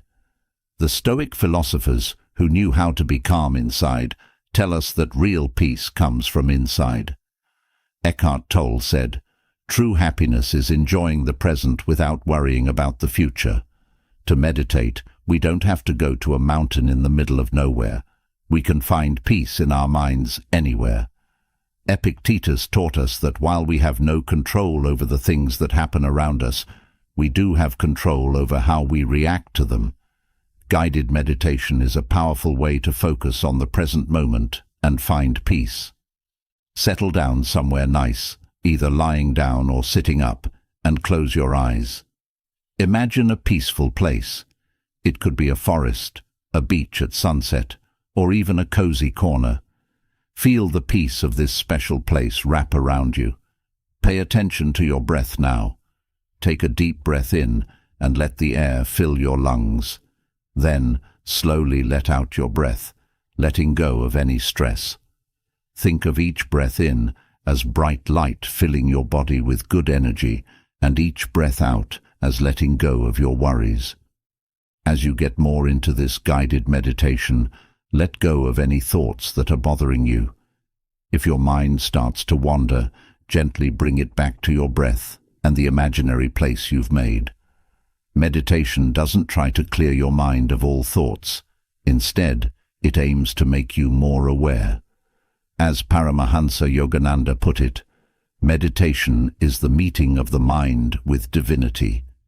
This meeting happens when we let our minds rest and connect with the still, small part of ourselves that lives inside them. Adding guided meditation to your daily life can help you stay calm when things are going crazy. Give this practice your full attention every day for a few minutes. Through guided meditation, we can see that inner peace is always there, just waiting to be found in our own minds. Fifth secret: let go of the past. As the calmness of guided meditation fills our bodies, we move on to the fifth spiritual secret, which is a key to inner peace: letting go of the past. We learn from the Stoic philosophers, who were masters of practical wisdom, that virtue is found in living in harmony with the present. Alan Watts said, "It's not that we don't have enough time, but that we lose too much by letting the past affect our present. If we let it, the past, with its memories and experiences, can become a shadow that blocks our present. Remembering things from the past can keep us from fully enjoying the present. We have to accept that we can't change the past in order to move on with our lives. Yet, we have the power to change how we see things and how we react to them. Think about how those events have changed you and what you have learned from them. One of the most important things you can do to let go of the past is to forgive others and yourself. It's not about making sense of what we did. It's about getting rid of the emotional baggage we carry. Imagine a ritual that helps you let go. Write down your problems from the past on a piece of paper, then burn it and let the ashes spread. This action is a metaphor for letting go and being free from the ties that hold you back from the past. Freeing ourselves from the past lets us live fully in the present, which in turn lets us build our future. Secret number 6. Learn to be kind. Now that the past is behind us, we can move on to the 6th secret that will help us find inner peace. Learn to care about others and yourself. We learn from the Stoic philosophers that compassion leads to virtue and connects people. Marcus Aurelius said, "The best way to get back at someone is to be different, to show that they have made you better, not more bitter." Showing compassion is not only a kind thing to do, but it also changes people, which is good for both the sender and the receiver. Start by being kind to yourself. Being human means that we will make mistakes from time to time. It's okay to do this. Self-compassion doesn't mean ignoring your mistakes, as Karen Neuberger put it, but it does mean dealing with them with kindness instead of anger. Show this kind of compassion to other people as well. The Stoics told us that everyone has their own problems and pain that they experience. To be compassionate, you have to look past people's actions and connect with the humanity we all share. The practice of loving-kindness meditation is a powerful way to grow compassion. Picture yourself being more kind to yourself first, then to family, friends, acquaintances, strangers, and finally, to people you may disagree with. This practice changes not only how you relate to other people, but also how you relate to yourself. Kindness is what connects you to the people and things around you in a deeper and more meaningful way. Albert Schweitzer said, "Compassion, like love, is a creative endeavor and not an act of condescension." When we practice compassion, we help make the world a better place for everyone. The seventh secret is to live with purpose. Immersing yourself in Stoic thought is like opening a door to a more aware way of living. The Stoics, who stress self-discipline and mental clarity, remind us that our lives are made up of the choices we make. Epictetus, one of the most important representatives of this school of thought, says that what affects us is not what is happening around us, but how we see it. When we live with intention, we control our thoughts and actions so they are in line with what we really value. It's the process of figuring out what our life's priorities are and what we want to achieve. Setting meaningful goals not only gives you a sense of purpose, but it also calms you down. The Stoics said that our short lives are caused by how much we waste them. Realizing how short our lives are makes us want to live each moment with meaning and fulfillment. Living with intention isn't just about reaching goals outside of ourselves. It's also about how we choose to deal with the ups and downs of life. A key part of living with intention is developing a positive, proactive mindset. Marcus Aurelius said, "Very little is needed to make a happy life. It all lies in the way you think." When we adopt this mindset, we accept responsibility for how we react to the ups and downs of life. Being mindful turns out to be a very useful skill on this path to living a more purposeful life. By being aware of our feelings and thoughts without judging them, we give ourselves the power to respond mindfully instead of impulsively. This lets us make choices that are in line with our deepest values. It's important to remember that living with intention doesn't mean being too rigid or giving up the ability to be spontaneous. It's more about living in balance with what's important to us. Following the Stoic advice to live in harmony with nature, every choice we make brings us one step closer to inner peace and a life that is real and has meaning. Secret number 8. Be kind to others. If we want to find inner peace, generosity is like a bright light that shows us the way. The Stoics, who believed in virtue and human connection, teach us that being kind to others is a real way to show that we love and understand them. There is no true satisfaction in the possession of goods unless generosity is used, as Seneca said. This means that it lies in sharing what we have and using it in a good way. In a world where everyone is different and competition is common, being generous stands out as a powerful way to fight selfishness and loneliness. Sharing our time, money, and resources with others gives us a sense of connection and fulfillment that goes beyond our own limitations. Giving to others not only makes their lives better, but it also makes our own lives better by giving us a new sense of purpose and meaning. In the end, being generous is in line with the Stoic vision of a community where everyone's well-being affects everyone else's. Generosity is a virtue that opens hearts and makes bonds stronger between people. It can be shown in many ways, from small acts to big ones. There's no need for something expensive. A genuine smile, a kind word, or even just giving someone your time can make a big difference in their life. Marcus Aurelius famously said, "Kindness is irresistible, and that small act of generosity can change everything." But being generous isn't just about how we treat other people. It also means being kind to ourselves. It is very important to allow ourselves to care for our own emotional health, rest when we need to, and take care of ourselves. The Stoics taught us that being kind to yourself is an important part of being kind to other people. When we have an abundance mindset, we can see that being generous doesn't always mean having too much. It often means sharing what we have, no matter how little or how much.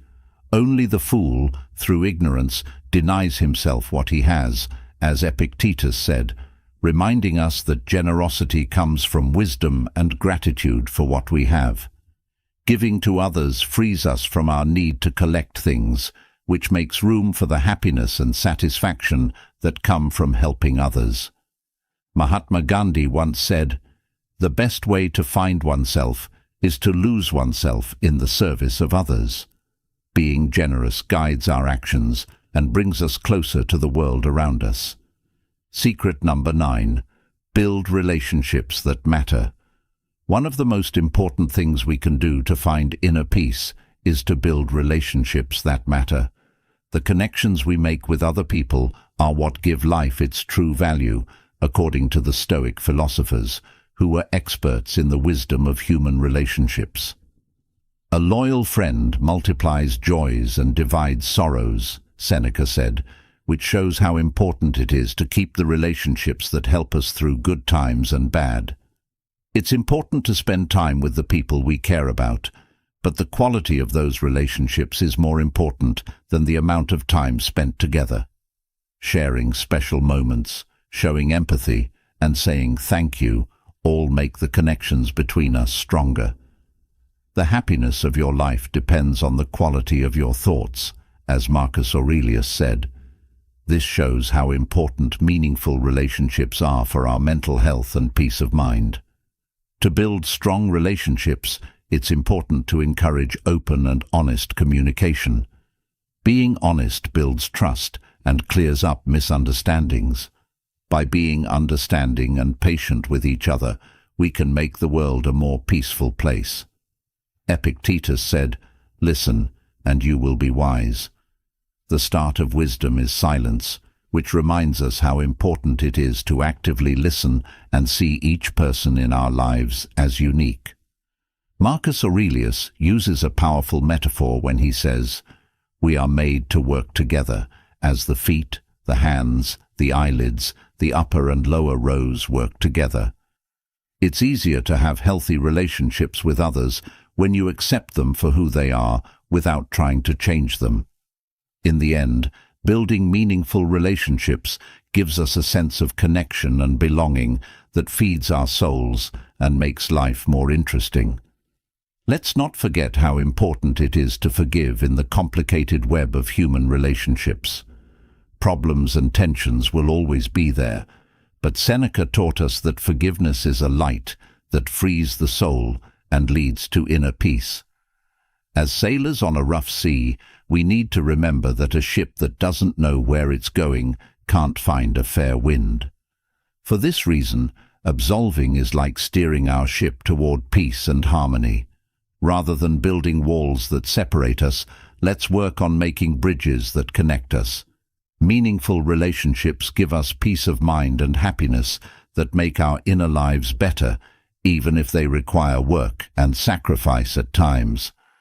Let's keep digging into these mysteries and let the ancient Stoic teachings lead us to relationships with more depth and meaning, where forgiveness and kindness are central to our personal growth. The 10th secret is to find meaning in the things you do every day. We learn the 10th spiritual secret on our way to inner peace. Find meaning in the things you do every day. As great examples of virtue and wisdom, the Stoics remind us that finding meaning in our lives doesn't just mean doing big things. It also means paying attention to the little things that happen every day. Look for beauty and meaning in small things you do every day and in quiet times. To remember that life is short and to worry about it is to miss it, Seneca tells us to look at the sunrise or sunset with awe. Every new day gives us a chance to start over and find meaning in the simple fact that we are alive. Do good things for other people. As Marcus Aurelius said, the best revenge is to be different from the person who wronged you. Making the lives of others better is a powerful way to give our own lives meaning and purpose. Learn to be thankful for the little things in life, like a shared meal, laughter with friends, or a warm hug from a loved one. We find the real point of our lives in these small but meaningful acts of thanks and appreciation. The simple, real moments that make up our days show us what life is all about. Epictetus taught us that what bothers us is not what is outside us, but how we see it. In this way, following our talents and interests can lead to finding meaning in our lives, being creative, and growing as people. They not only make us happy, but they also connect us to something bigger. Luck is what happens when preparation meets opportunity, said Seneca. This shows how important it is to develop our skills if we want to find meaning in our daily lives. A meaningful life starts with thinking about our core values and making sure that our actions are in line with them. Some people say, it doesn't take much to make a happy life. It's all in you, in the way you think. To find meaning in our daily lives, we need to understand that every moment, no matter how unimportant it seems, has a purpose and a lesson to teach us. Secret number 11. Be open to change. To find inner peace, the 11th spiritual secret that shows us the way is to learn to accept change. The Stoics, who knew that everything changes, tell us to stop fighting the flow of the universe. According to Epictetus, do not expect events to happen as you wish. Wish for events to happen as they happen, and you will have peace. Accepting that life is always changing helps us find peace. See change as a chance to improve yourself and the world around you. Sometimes the hardest things that happen to us teach us the most important lessons about ourselves and the world. We become resilient when we accept change instead of fighting it. Developing mental flexibility helps us deal with changes in our lives without losing our peace of mind. To keep growing and changing, we must stay open to the lessons that each change can bring. As Marcus Aurelius said, we don't have to become someone different, we just have to stop being something we don't want to be. Refusing something is easier when we let go of our rigid expectations and need to control everything. Life is always changing, and we can get closer to true inner peace if we let ourselves flow with it instead of fighting it. There is beauty in the fact that things change over time. The seasons change, relationships change, and every day brings new chances to learn and grow. When you go with the flow of life instead of fighting it, you can find true inner peace. It was wise of Marcus Aurelius to say, "Look often at the swiftness of all things past and future, how all things flow and become one."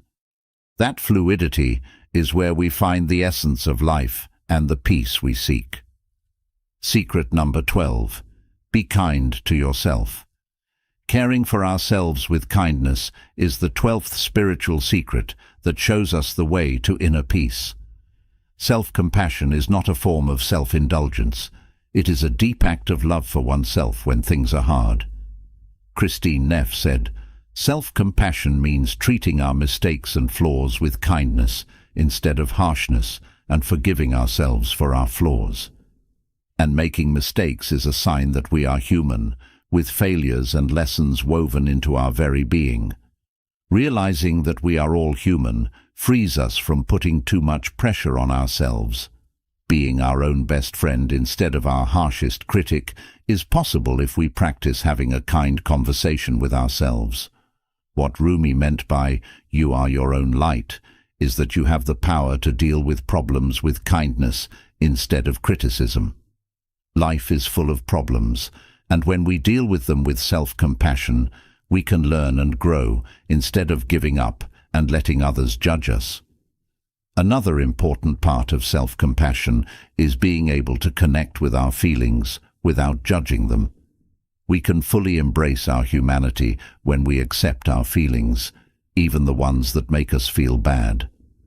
What is most personal is most universal, Carl Rogers said, which reminds us that a lot of other people have had the same feelings we do. According to the Buddha, You yourself, like everyone else, deserve your love and affection.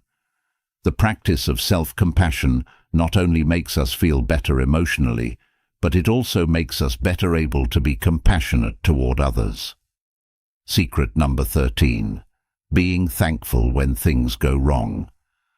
On our way to finding inner peace, the third secret tells us to be thankful. We face problems and tough times in life, even when things are going well.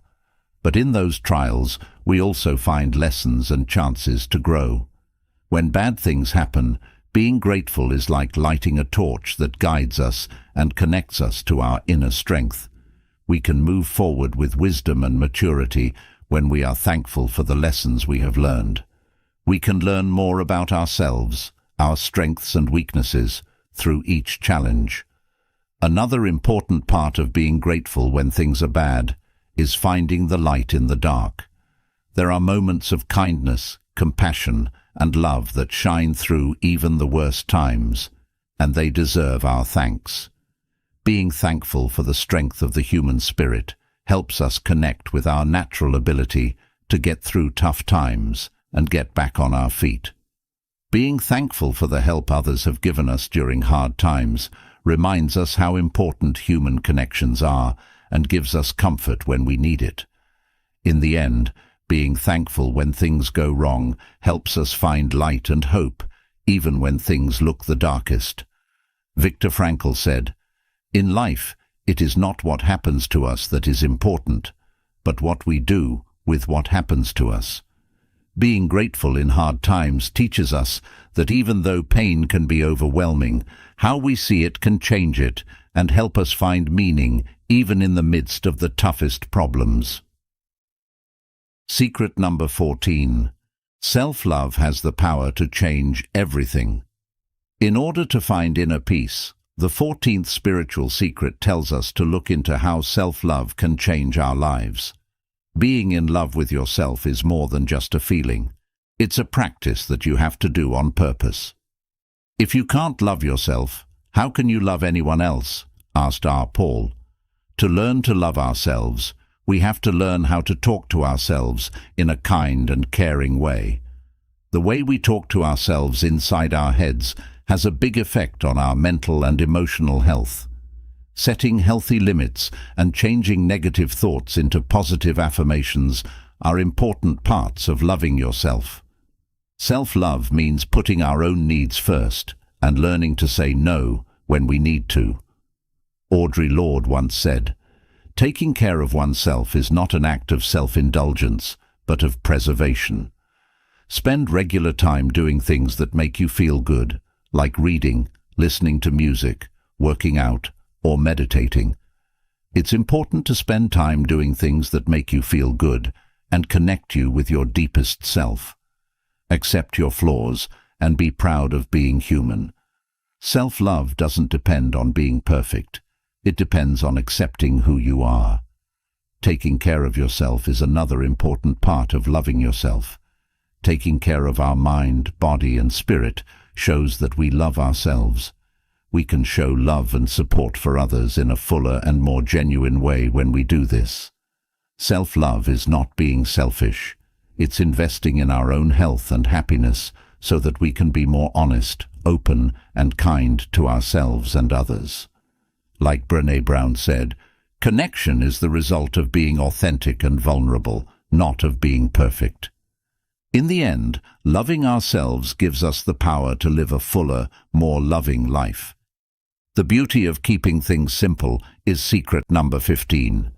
In order to find inner peace, the 15th spiritual secret tells us to appreciate the beauty of things that are easy. In a world that pushes us toward chaos and complexity, finding beauty in the simple is like a balm for the soul. It helps us get rid of the unnecessary and connect with the core of life. Being mindful in the present moment is very important in this quest. Peace said, "It is the flower of mindfulness to stop and notice the beauty in the world around us." This helps us see the beauty in the everyday. Making our promises easier to keep is also important. Having too much on our plates keeps us from finding inner peace a lot of the time. We can get rid of stress and anxiety by learning to say no and putting what's important first.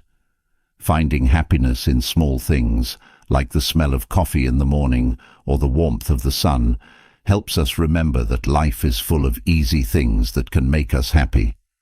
Leonardo da Vinci said, "Simplicity is the ultimate sophistication." If we can learn to appreciate the little things in life and let go of the need for perfection, we can find peace in accepting what is. Another important part of the beauty of simplicity is being thankful for what we have right now. We can find fulfillment and satisfaction by being thankful for the good things in our lives instead of always wanting more. Ultimately, the beauty of simplicity tells us to find happiness and peace in what we already have, instead of always looking for it elsewhere. 16. The 16th secret is renewal through time in nature. The 16th spiritual secret helps us find inner peace by linking us to the way nature renews itself over time. Seeing how nature changes with the seasons teaches us about the flow of life and encourages us to live our own lives in a similar way. Spending time in nature, like going for a walk in the forest, feeling the sand under our feet, or just relaxing in the park in the sun, becomes an important way to heal and grow on the inside. Nature is a holy place where our spirits can be refreshed. By watching how nature changes and embracing stillness, we can get our energy back and clear our minds. Seeing the beauty in the different kinds of life in nature helps us value how unique we are and how unique others are too. Respecting our own inner rhythm and going with the natural cycle of rest and activity teaches us a lot about being flexible, staying calm, and the significance of staying on our own path. The 17th secret is to find harmony with other people. The 17th spiritual secret helps us find inner peace by bringing us together with other people. Having deep connections and relationships with other people can help you find true inner peace. Making real connections with other people keeps us healthy and makes us feel like we belong. Developing empathy is a very important first step in this direction. Trying to understand how other people feel and see things makes relationships stronger and leads to deeper connections. It's also important to practice active listening. Listening to someone without jumping in or passing judgment helps people understand and respect each other. Forgiving each other is a very important part of keeping our relationships happy. When you learn to forgive, you let go of your emotional baggage and make room for peace and reconciliation. But it's also important to set healthy limits. Although it's good to connect with other people, it's also important to set clear limits for our own emotional health. Another important part is building real relationships. Being real is the key to making real connections. We can have more peaceful relationships if we show our true selves and value others' authenticity.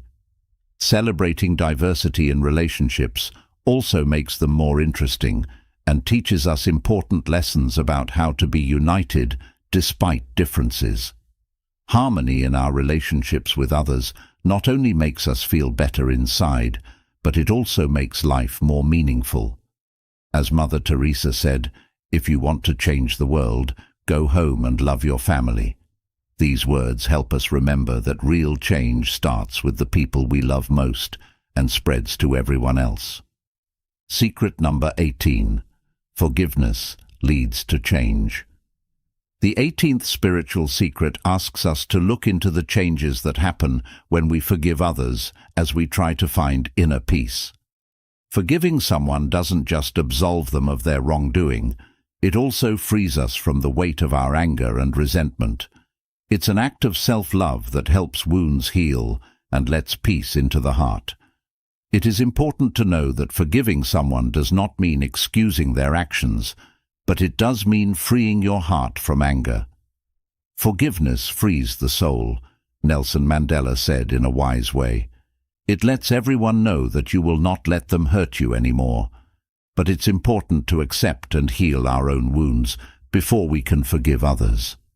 In this process, being honest leads to a deeper understanding and real inner change.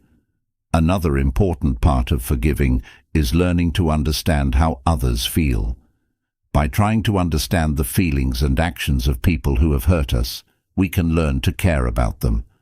Even though empathy doesn't make things okay, it can help people understand and forgive others better. In the end, forgiving someone frees us from the past and lets us enter a future full of peace and happiness. This makes it easier to forgive. Forgiving someone can be an internal process that doesn't require re-establishing a physical or emotional link. This is because some relationships aren't healthy or safe. Seeing this for what it is important for our emotional health and lets us move forward on our path to inner peace with honesty and understanding. Before we get into the last spiritual secret, I'd like to invite you to something special. If you know someone who could benefit from the lessons we've talked about together, please share this video with them. In these spiritual secrets, we've found wisdom that we hope will help you find deep and lasting inner peace. By sharing this video, you are not only giving someone information, but you are also showing them love and care. We all need kind words and gentle reminders from time to time to find peace within ourselves. This spiritual journey is both unique and open to everyone, sharing experiences and insights that help us grow and thrive as people strengthens the bonds we have with the people we love. Sending this video to that special someone in your life is something I really want you to do. I hope that these words and spiritual secrets will help them find peace of mind. Sharing your wisdom is a gift that can feed your heart and make you feel better. We can walk together toward a fuller, more meaningful life and the peace of mind we all want. 19th secret: fully accept the moment. This spiritual secret shines a light on the path to inner peace, to a place of peace in the midst of the chaos of the world. Accept the present as it is. In the flow of life, the present is all there is. To find peace, you must fully accept each moment. Too often, we let our minds wander between worrying about the future and remembering good times in the past. This creates a storm of stress and anxiety that makes the present seem less bright. But the way to calm down from this inner turmoil is to practice mindful acceptance. It means focusing on the here and now, noticing our feelings and thoughts without judging them, and letting go of the need to change things. Fully accepting our current situation does not mean we are giving up hope. Rather, it means we are open to all the possibilities that the present brings. It means giving up the false idea that we can control every part of our lives and letting life flow through us with its own natural wisdom. The simple things in life, the little things we miss in our search for grandeur, are what make it beautiful. Finding happiness in the little things that happen every day, brings us closer to the core of our being. Giving up on the past is not the same as accepting the present. It takes courage to do so. Giving up and finding peace in the midst of chaos and uncertainty is what it means to surrender to reality in all its beauty and complexity. Let's keep going on our journey and fully accept the present moment as the key to lasting peace within ourselves. Right now, life's magic is happening, and to find peace, you have to jump right into it with open hearts and calm minds. It's possible to lose who we are when we try too hard to please someone. For example, we might dress or talk in a way that makes them like us less. Here's where our Stoic wisdom comes in. Your worth doesn't come from what you wear or where you go, but from how you act, what you do, and the choices you make. If you're in a cafe and see two people on a date, what would you do? One is trying to show off and impress, while the other is happy with how they look. Which do you think will stick with you the longest? It's true that That's the power of carrying yourself with honor. Being honest and having self-respect are important to Stoics. What this means for us today is easy to understand. If you're passionate about something, make it your own and let it shine. You don't have to act like someone else. You just have to feel good in your own skin and know that you're good enough the way you are. Also, remember to respect yourself. The way you treat yourself determines how other people will treat you. The world should know that it's okay to be treated the same way. But if you value yourself, your time, your energy, and your feelings, you will send a loud and clear message. I deserve respect and expect it to be shown to me. In relationships, it's not just about what you say or how you see yourself. It's also about how you act and react to different things. Are you acting out of desperation or with respect? If you want to fit in, do you give up your values? Or do you stand your ground even if it means being by yourself? It doesn't mean you have to be perfect. Everyone makes mistakes and has awkward moments. What matters is how you handle those times. Let's think about how we can start acting more formally in the people we meet every day, setting clear, healthy boundaries in our relationships and communicating firmly, but with respect, about what we are willing to accept and what we are not, might be one way. This keeps our emotional safety and sets a standard of respect for each other. Learn to say no to things that don't fit with our values and priorities.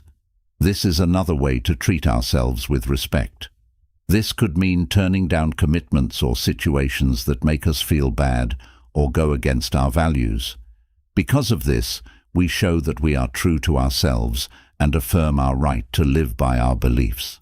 Maybe it's also about being kinder and more respectful to others in our daily lives, seeing the humanity in everyone we meet and understanding how they feel and what they're going through. We can build relationships that are more real and meaningful this way. When we start to see and value our own dignity, we give off an aura that other people can pick up on. This affects how other people see and treat us, starting a positive cycle of respect and appreciation for each person's dignity. Know how much you're worth. Oh, you might be thinking, oh, it's just another talk about self-love. But stay with me, because I'm not going to talk about telling yourself over and over again how great you are. How does being stoic help you know what you're worth in relationships? In fact, quite a bit. Focusing on what you can control is what the Stoics teach us. It's important to remember that you have full control over your self-esteem. It doesn't matter how many Instagram likes you get or who friend requests you on any other social network. What matters is how you see and value yourself. Consider this.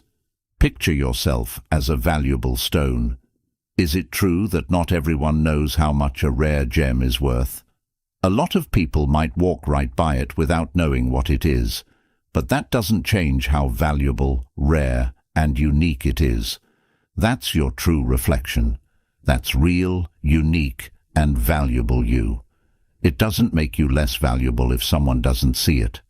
Let's be honest, everyone here has been turned down before. We've all felt like we weren't good enough at some point. This is especially true in today's world, where everyone seems to be living their best life. However, Stoicism can help you remember that your worth is not based on what other people think of you, but on how you live your life, your virtues, and the things you do. Are you nice?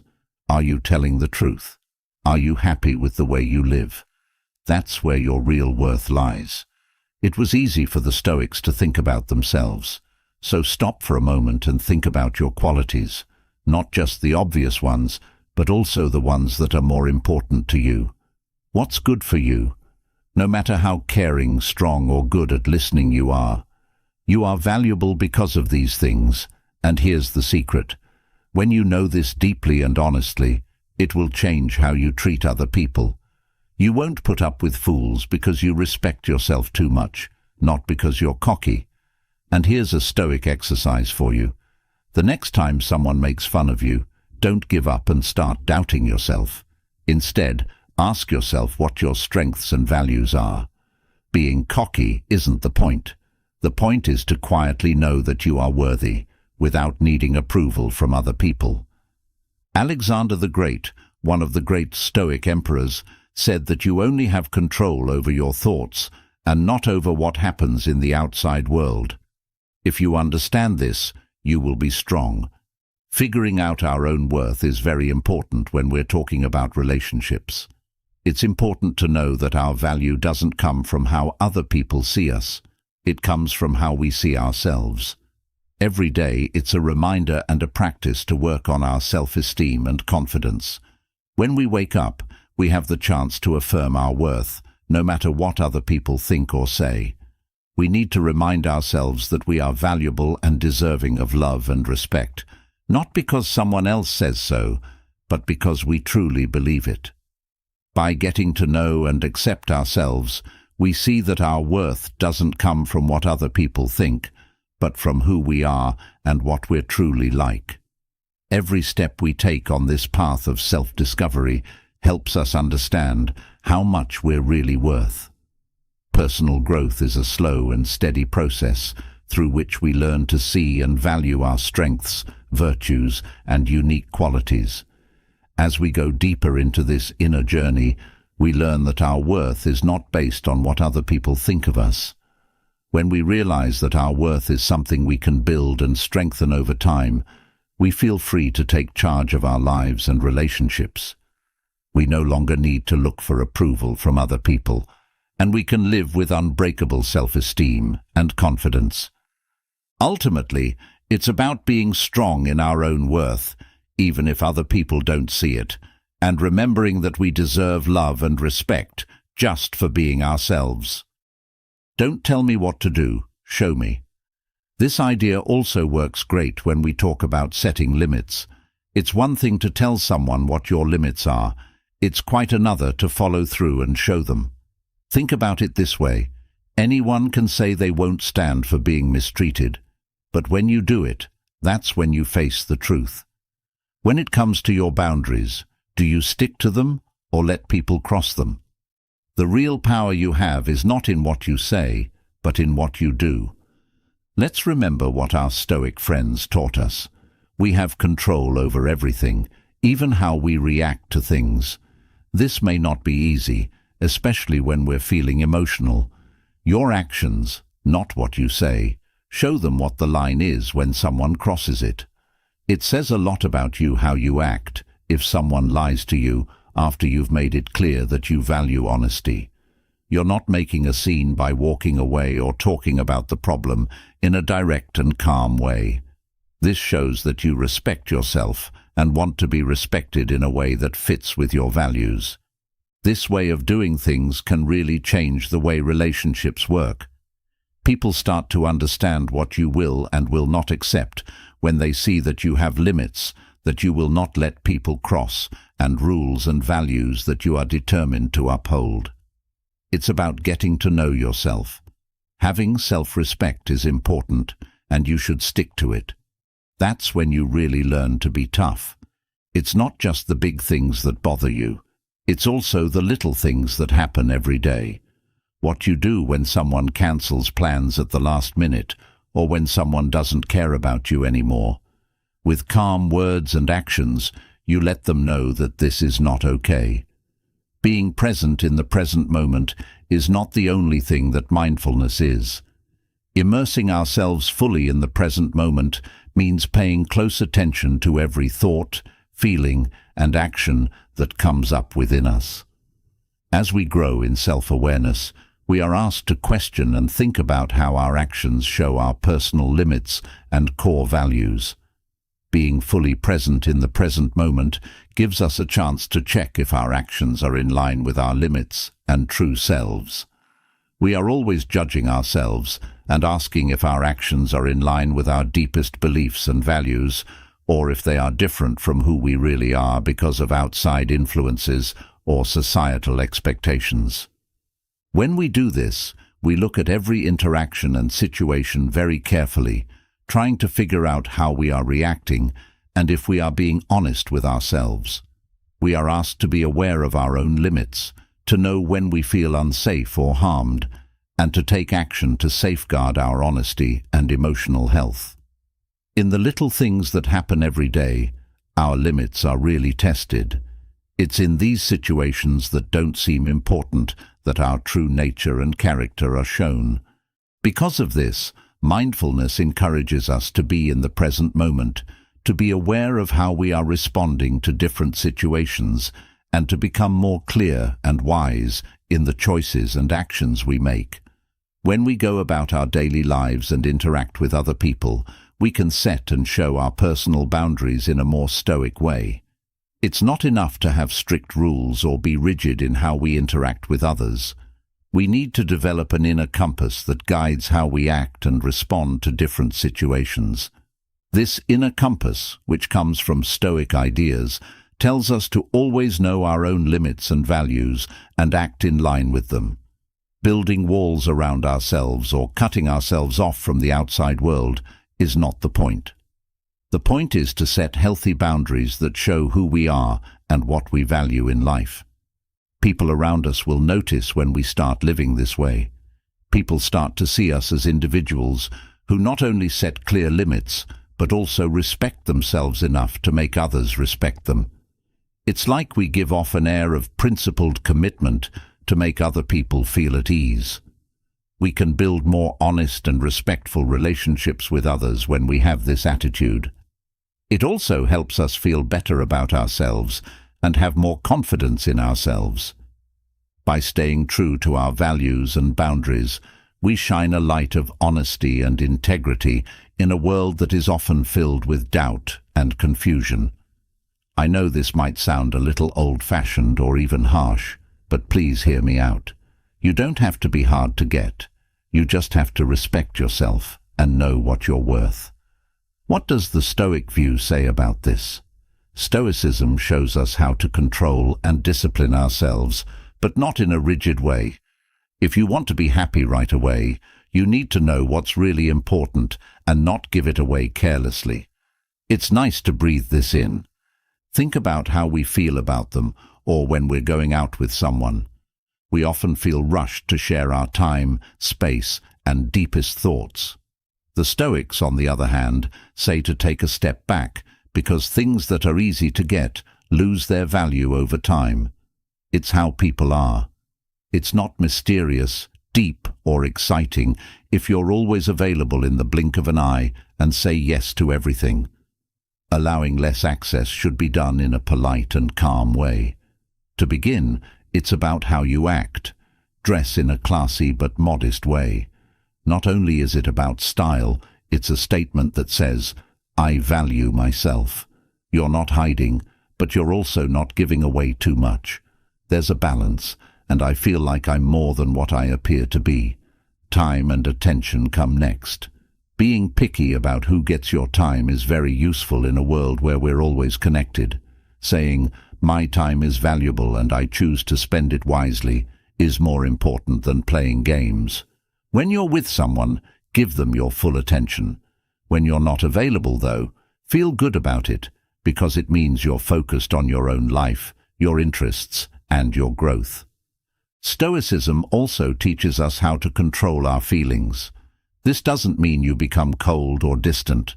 At no point does that mean you don't let anything really hurt you.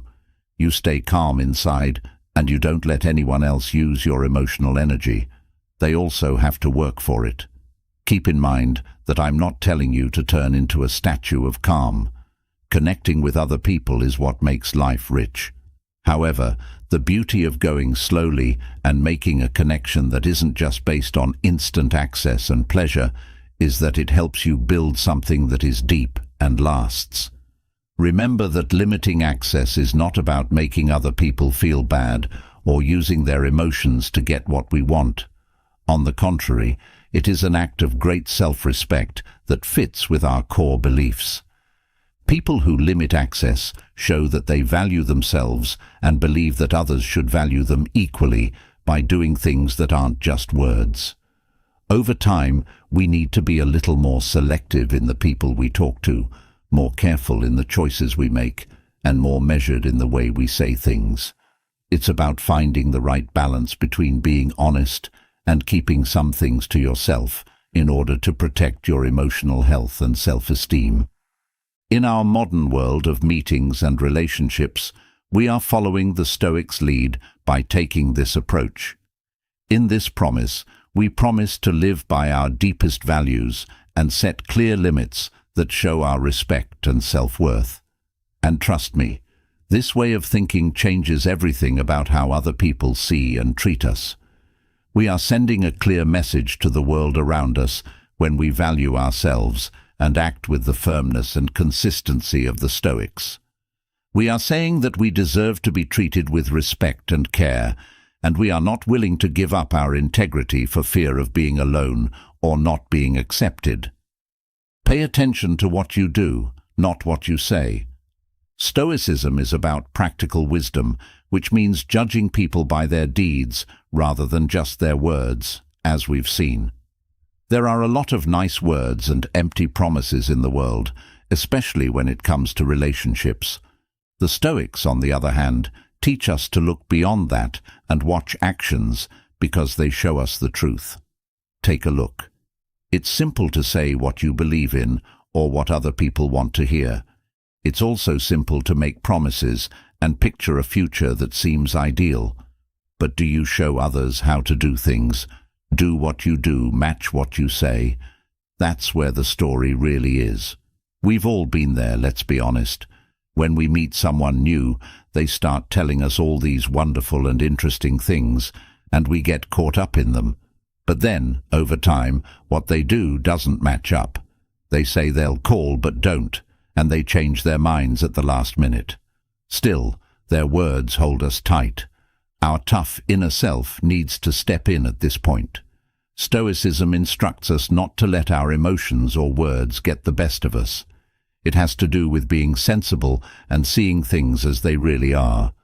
People should be avoided if their actions don't match what they say. That's how the universe tells us, hey, pay attention, something is wrong here. The way our relationships work has really changed since we've changed our focus. As we stop getting caught up in romantic words and promises, we begin to notice the smaller things. What do they do when they're stressed? Do they do what they say they will do? They are there for us in a real and honest way, not just in words. This is where the really interesting part of the process lies. I'm not just listening to what you say, I'm watching what you do, is a clear and strong message that we send when we focus on actions. People around us know that they can't just say nice things to get our attention. They have to show us how valuable they are and what they really want by doing real, consistent things. This change in perspective gives us the power to see things more clearly and wisely in our relationships. It shows us the difference between what people say and what they do, and it helps us form deeper, more genuine bonds based on trust and respect. Finally, it helps us build healthier and happier relationships, where being consistent in what we say and do is very important. It's important to remember that it's not about being suspicious or cynical about everyone around us. Instead, it's about using the right amount of discernment and caution to protect our hearts and inner peace with a tough layer of wisdom. People with this kind of wisdom tell us not to let our feelings control our actions, but to stick to our core beliefs and values. The goal is to find a good balance between your heart and mind, your passion, and your sense of reason. In this way, it's important to remember to watch what people do and listen to what they say. Having a Stoic attitude in love means being logical, aware, and wise in our relationships and interactions with others. It means realizing that actions, not words, are what really show how people feel and what they want to do. We can make better decisions in our relationships if we commit to this way of life. These decisions will be based on a deep understanding of reality and an honest appreciation of ourselves and others. Get ready to leave. There is a beautiful idea in Stoicism called detachment. This doesn't mean being cold or insensitive, but rather knowing what we can and cannot control. And the choice to stay or leave a bad situation is one of the most powerful things we have control over. Relationships are also talked about here. Some things inside us tell us that what we're going through is not what we deserve, but we stay. We hold on to the hope that things will get better or change because we're afraid of being alone or seeing things change. However, this is where history changes. The real power is in realizing that we have the power to choose differently, and that staying in a situation that goes against our values is under our control. And this doesn't mean you should give up everything at the first sign of trouble. Having a relationship takes work, dedication, and time. It's most important to be so sure of your values that you're ready to leave when something goes against them. I value myself enough not to accept less than I deserve means having the inner strength and quiet courage to say it. Let's talk about this some more. Being ready to walk away is a way to affirm yourself. It means being able to see clearly and having the inner strength to know when a relationship or situation goes against your values and sense of worth. But I want to stress that this process doesn't have to be rough or full of drama. Most of the time, it's a quiet realization that you deserve better that leads to this choice. Sometimes getting out of your comfort zone is scary. Sometimes things get hard, though. That's when we can remember what the Stoics taught us: to face problems with courage and accept that things are always changing. Being brave enough to let go of things that don't serve you is like making room in your life for new experiences and opportunities. It's like making room for growth and renewal in yourself.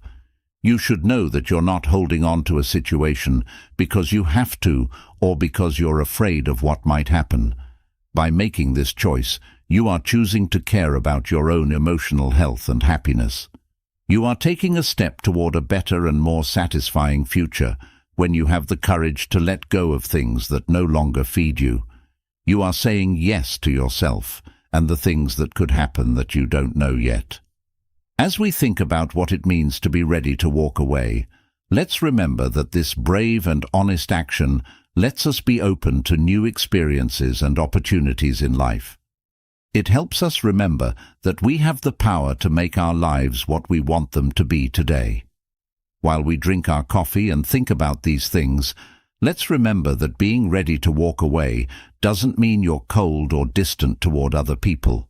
Instead, it's about showing love and respect for ourselves, which helps us understand and stand up for our own needs and limits. I deserve better is not a judgment on other people. It's a statement of our own worth and worthiness. It means realizing that we deserve relationships that treat us with respect and help us grow as people and as people. When we have the courage to leave something that doesn't serve us, we honor our deepest needs and boost our self-esteem. By practicing being ready to leave, we also improve our ability to figure out what we really value in a relationship. It helps us see patterns that are bad for us and help us make choices that are good for our long-term health and happiness. So let's remember that being ready to leave is a sign of self-love and a promise to live a full and honest life. It reminds us all the time that we deserve to be treated with respect and care in every interaction, and we are ready to fight for this right with all our might. The ability to say no. Stoicism stresses how important it is to be honest and have the guts to stand up for what you believe in. This has a direct effect on our ability to turn down a relationship. It's about being sure of what you stand for and not being afraid to stick to your beliefs, even if they make other people uncomfortable. Let's say you're dating someone and they tell you something that doesn't seem right. It could be going too fast or putting your values at risk in some way. Moving on would be the easy thing to do. The tough part of you needs to step in and say no, though. The most important thing right now is to respect yourself, your values, and your limits. As it turns out, this is not at all easy. In fact, it can be very hard. What if this drives them apart is always in the back of your mind, especially if you like the person.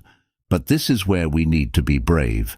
Stoicism teaches us about having the courage to face both internal and external difficulties.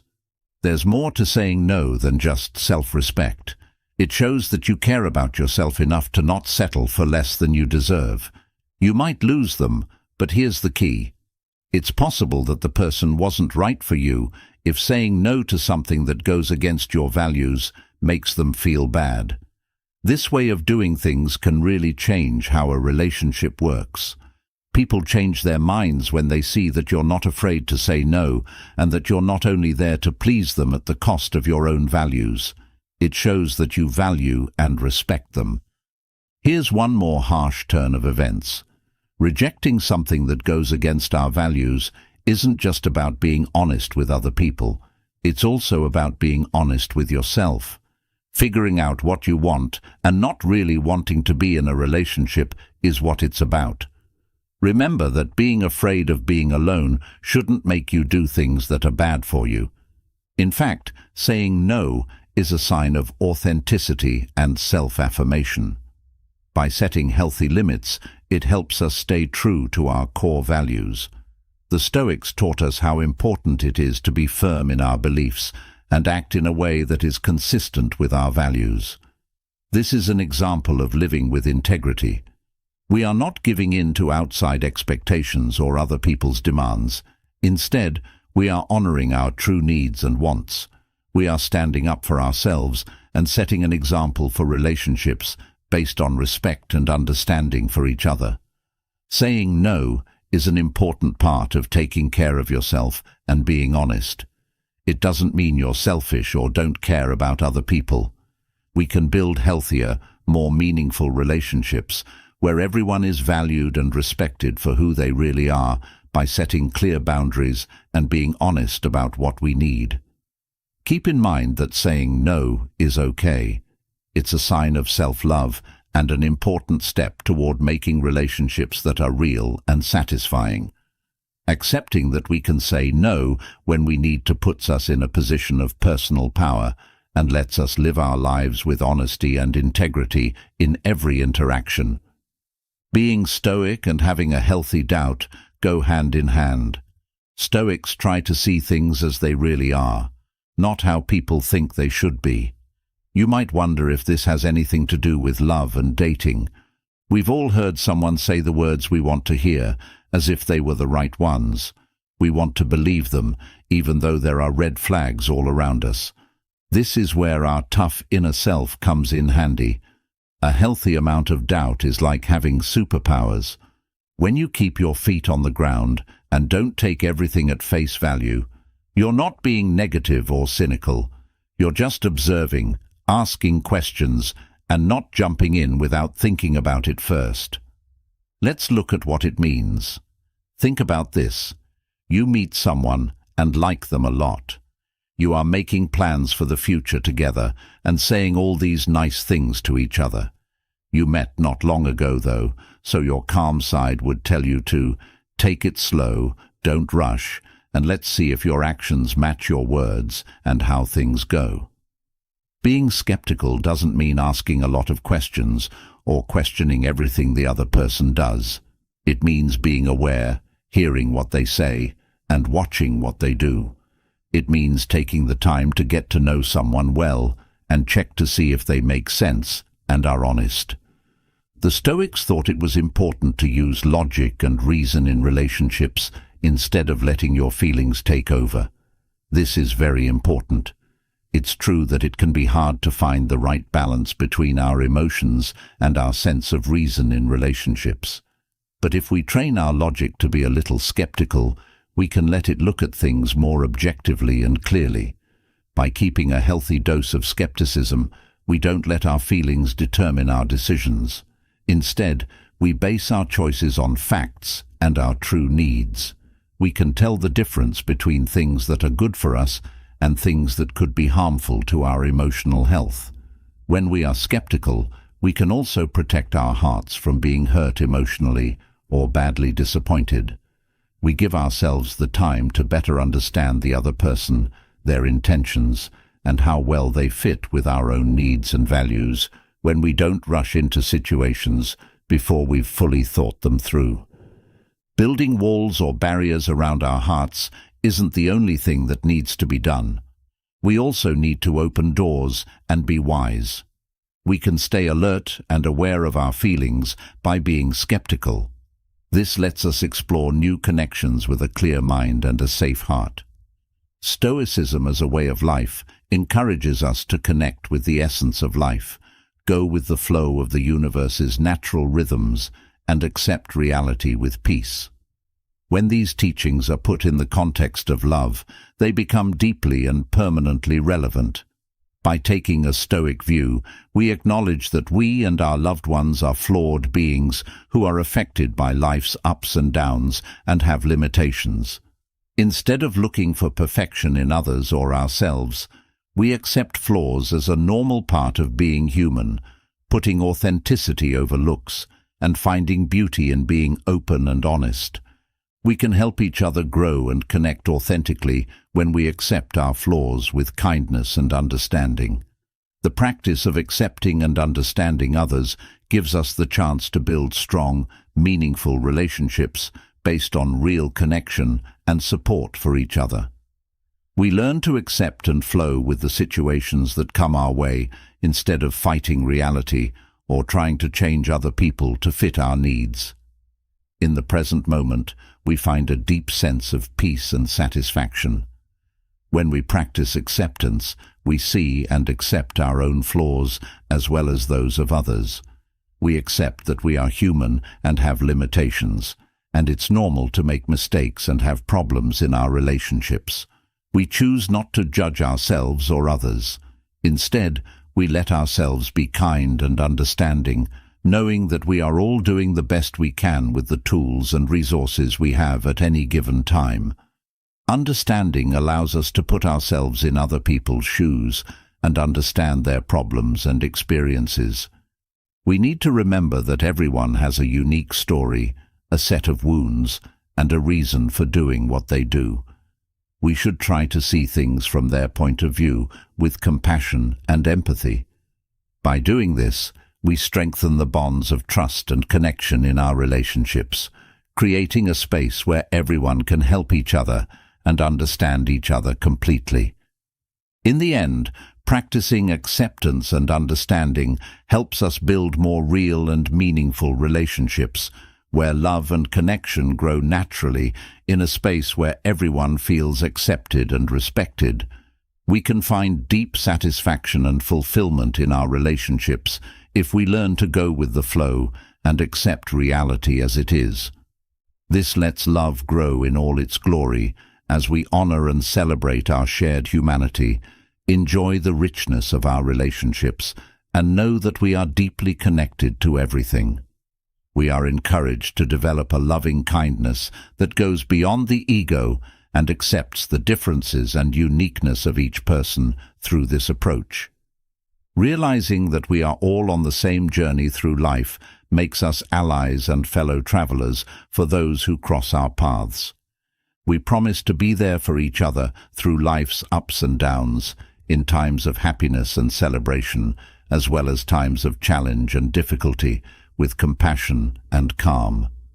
This type of love has no limits or boundaries because it goes beyond the things that make us different and separate us. It brings us together in our shared experience of being human, seeing our unity in our differences, and giving us a deep sense of connection and belonging when we interact with others.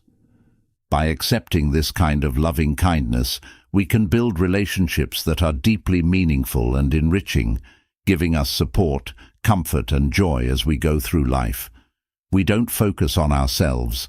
Instead, we offer our loving and understanding presence to others as a source of hope and comfort in a world that is often rough and confusing. To sum up, Stoicism tells us to accept things as they are and find beauty and meaning in everything, even romantic relationships.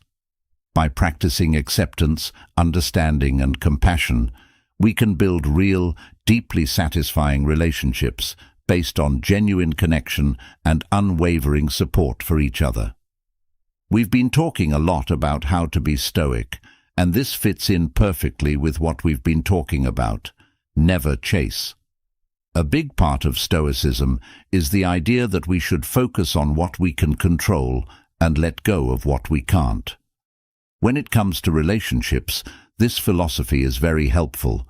It's about realizing that chasing someone away is not only pointless, but also not in line with respecting ourselves and our worth. Let's say you're dating someone and things are going well at first, but then you start to drift apart. We've all been through similar things and wanted to try to bridge that gap. However, our Stoic teachings come into play. The Stoics would say, "Wait for you, chasing what you cannot control. What happens to your dignity, your self-respect, and your peace of mind?" Chasing someone who walks away is pointless and leaves you feeling empty. But here's the important thing: when you let go of things that don't belong to you, you make room for better things. It's like getting rid of clutter to make room for new things. It can be hard to let go of things that don't nourish you, but it's an act of genuine self-love. The Stoic way is to be sure of what you believe in. It's not rude or insensitive to let someone go if they're leaving. You can only control how they react. Let's be honest, this isn't easy. It takes a lot of strength to resist the urge to chase and give in. But trust that if someone wants to be with you, they will happen. Stop chasing after other people and focus on your own life, and you'll see amazing things happen. People will be drawn to your strength and confidence. "I'm worth it," is what you seem to be saying. It's about finding peace within ourselves, not getting approval from others. So let's be resolute in our approach to relationships, respect ourselves, and concentrate on what we can control. You have the power to decide how to react to the things going on around you. Remember that you build your own worth and protect your self-esteem. Embrace that power and let your actions, choices, and limits show what a great person you are. If you want to follow the advice of Stoicism and show your value through actions instead of words, these are some ways you can do that. Always remember that being brave isn't something you say. It's something you do. Unconditional love. In Stoic philosophy, unconditional love is a central idea that goes beyond just loving others without expecting anything in return. It means recognizing and appreciating the worth of every person, no matter what they do, how well they do, or what their situation is. We make a commitment to accept and value ourselves exactly as we are, with all of our virtues and flaws, by practicing unconditional love for ourselves. This means developing a compassionate and accepting relationship with ourselves and letting go of negative judgment and self-criticism. Not only does unconditional love mean understanding and caring about other people's problems and experiences, but it also means accepting them as they are, without trying to change them or judging them for what they do or decide. Being there for someone when they need help is more than just being there to listen or cry on. It means building a real and deep connection with the people around us, which means being willing to listen, understand their worries and fears, and offer the support they need, even if it means leaving our comfort zone. By showing others this kind of unconditional support, we are not only showing that we care about them, but we are also making our own relationships stronger. We build strong relationships based on trust and respect when we promise to be there for others when they need us. It's important to remember that unconditional support doesn't just mean being there for someone in a crisis. It also means being there to share their joy and celebrate their successes and triumphs. As a tool of unity and friendship, it makes our connections with those around us even stronger.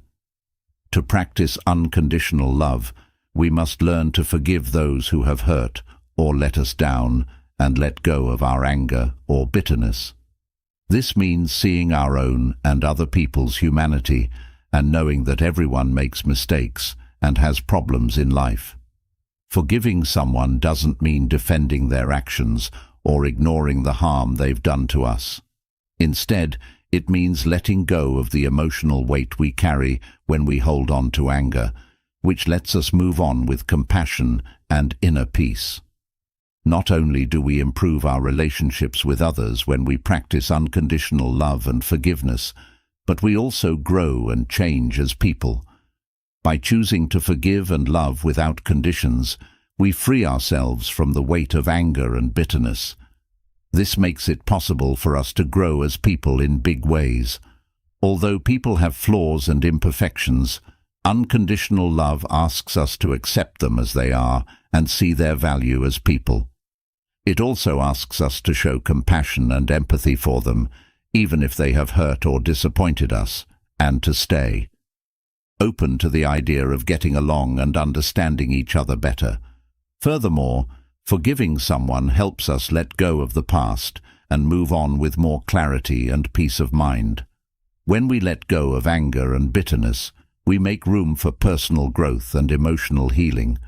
We can close painful chapters in our lives and welcome new experiences, chances for love, and real connections.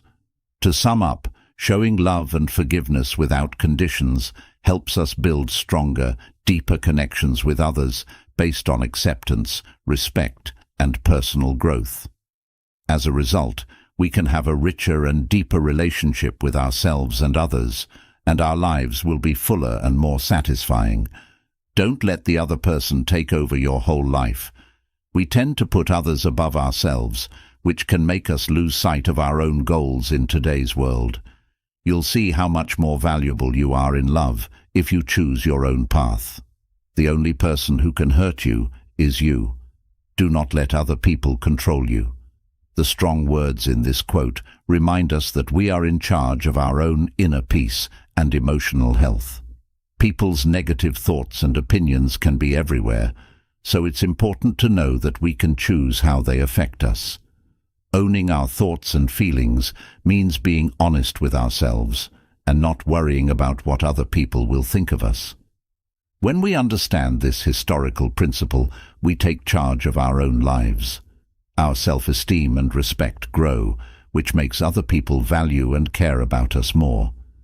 Marcus Aurelius said, "No one can hurt you without your permission." This is a powerful truth to remember when we are facing problems and criticism. It may seem hard to stop talking in a world where talking all the time is normal, but Stoic wisdom says it's good to do.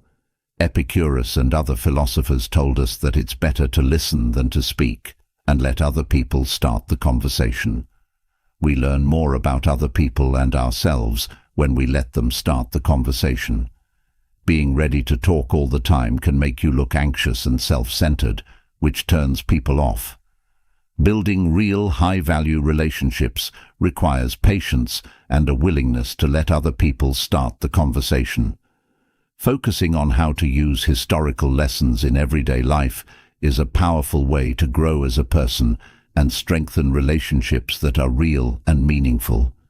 Creating a fear of loss, practicing patience, limiting your availability, encouraging independence, and learning to let other people start conversations are all things that can help you live a more balanced and real life.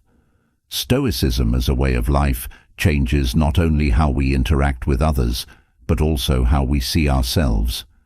Adopting and following these principles sets us on an introspective path that helps us find peace in the midst of chaos, make smarter choices, and face challenges with an unbreakable mental toughness. Stoicism is not just about how we relate to our inner world, but also about how we connect with our own essence. By following these rules, we not only learn how to deal with things outside of our control, but we also start to understand and control ourselves. These principles become an internal compass that helps us make decisions. They teach us how to find balance in the midst of chaos, how to stay calm in the face of uncertainty, and how to build the mental toughness we need to get through hard times in a deep and meaningful way. In the end, Stoicism leads to an inner change that not only affects our relationships with other people, but also changes how we understand and see ourselves, letting us live a fuller, more authentic, and more meaningful life. One of the most important parts of Stoicism is living by our values. This can have a huge effect on our relationships. This philosophy reminds us how important it is to always do what we think is right and fair, even when we are in a close relationship. When it comes to romantic relationships, this idea means that we need to make sure that the relationship is in line with our deepest values and beliefs.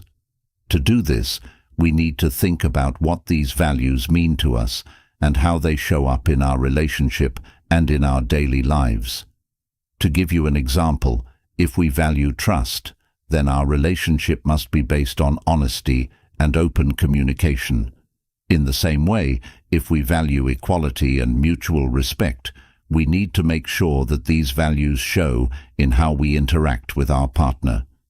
When we make choices based on our values, we have to be true to ourselves, even when the relationship is hard or there are outside pressures. Setting healthy boundaries or ending a relationship that doesn't meet our moral standards are two examples of hard choices that we may have to make. When we promise to live our values in a loving relationship, we build the building blocks for a deep and lasting connection. Not only does this commitment make us more honest, but it also helps build a relationship based on trust, respect, and growth for both parties. By making choices and acting in ways that are in line with our values, we can be true to what we value in life and in our relationship with our partner. For instance, if we value loyalty, we will try to be loyal and honest with each other in our relationship. If we value kindness, we will look for selfless ways to help and care for our partner. Because our actions and values are in line with each other, the relationship feels real and sincere. Our trust in each other grows because our partner sees us as honest and dependable people. Also, when we act in a way that is consistent with our values, it encourages our partner to do the same. This helps us both grow and understand each other better. Living by our values also helps us get through the tough times and disagreements that may come up in the relationship. We can use our values to help us make moral and helpful choices when we're in tough situations. This keeps us from giving up on our values or acting without thinking, so we can solve problems in a respectful and helpful way. In the end, living our values in a loving relationship not only makes us happier and healthier, but it also makes our relationship with our partner stronger. By building our relationship on honesty and respect for each other, we can make it strong and last for a long time. Being honest, loyal, compassionate, and respectful to our partner isn't the only way to show virtue in a romantic relationship. It's a promise to be the best versions of ourselves in every part of our life together. The virtue encourages us to learn more about honesty, which is more than just being open and honest in our communication. When we interact with others, we should be honest and show who we really are, including our strengths and weaknesses. By doing this, we create a space where everyone can trust each other and grow and develop freely. In a good relationship, loyalty means more than just being physically and emotionally faithful to our partner. It also means making a long-term promise to support and be there for them no matter what. It means being there for them when things get tough, giving them a shoulder to lean on and a hand to help them get through it. Compassion is a virtue that tells us to understand our partner's point of view, understand their feelings and experiences, and put ourselves in their shoes. It means being ready to comfort and help them when they need it, and to share their happiness as if it were our own. An atmosphere of trust and support is fostered in a relationship based on respect and virtue.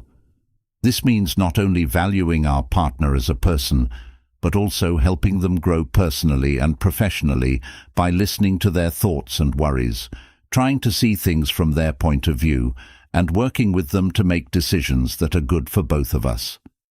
Let them put money into you. Seeing your value and uniqueness is what this means. It's not enough to just be in someone's life. You need to become an important part of their world. This recognition means that you know that things that are easy to get are often not given enough credit. Real appreciation comes from putting in work and time. People who put time, emotion, and energy into your life form bonds that last longer and are stronger. By going through this process, you go from being a curious bystander to a presence that is truly valued. That's not about desperately wanting other people's love or attention. That's about showing that you are a valuable and enriching part of their lives and deserve real interest. Giving people the chance to invest in you means letting them make your presence an important part of their lives that they wouldn't want to lose. Cicero, a Stoic philosopher, said, "A gem cannot be polished without friction, nor a man perfected without trials." These words fit with this idea. That's what makes him valuable, not just being, but also being sought after and fought for. The story of Alexander the Great and his teacher Aristotle shows how important good teaching and the bond between a teacher and a student go beyond what most people think. Aristotle, a smart philosopher, was more than just the young prince's teacher. He portrayed himself as a source of knowledge and strategic thinking, both of which were necessary for running an empire.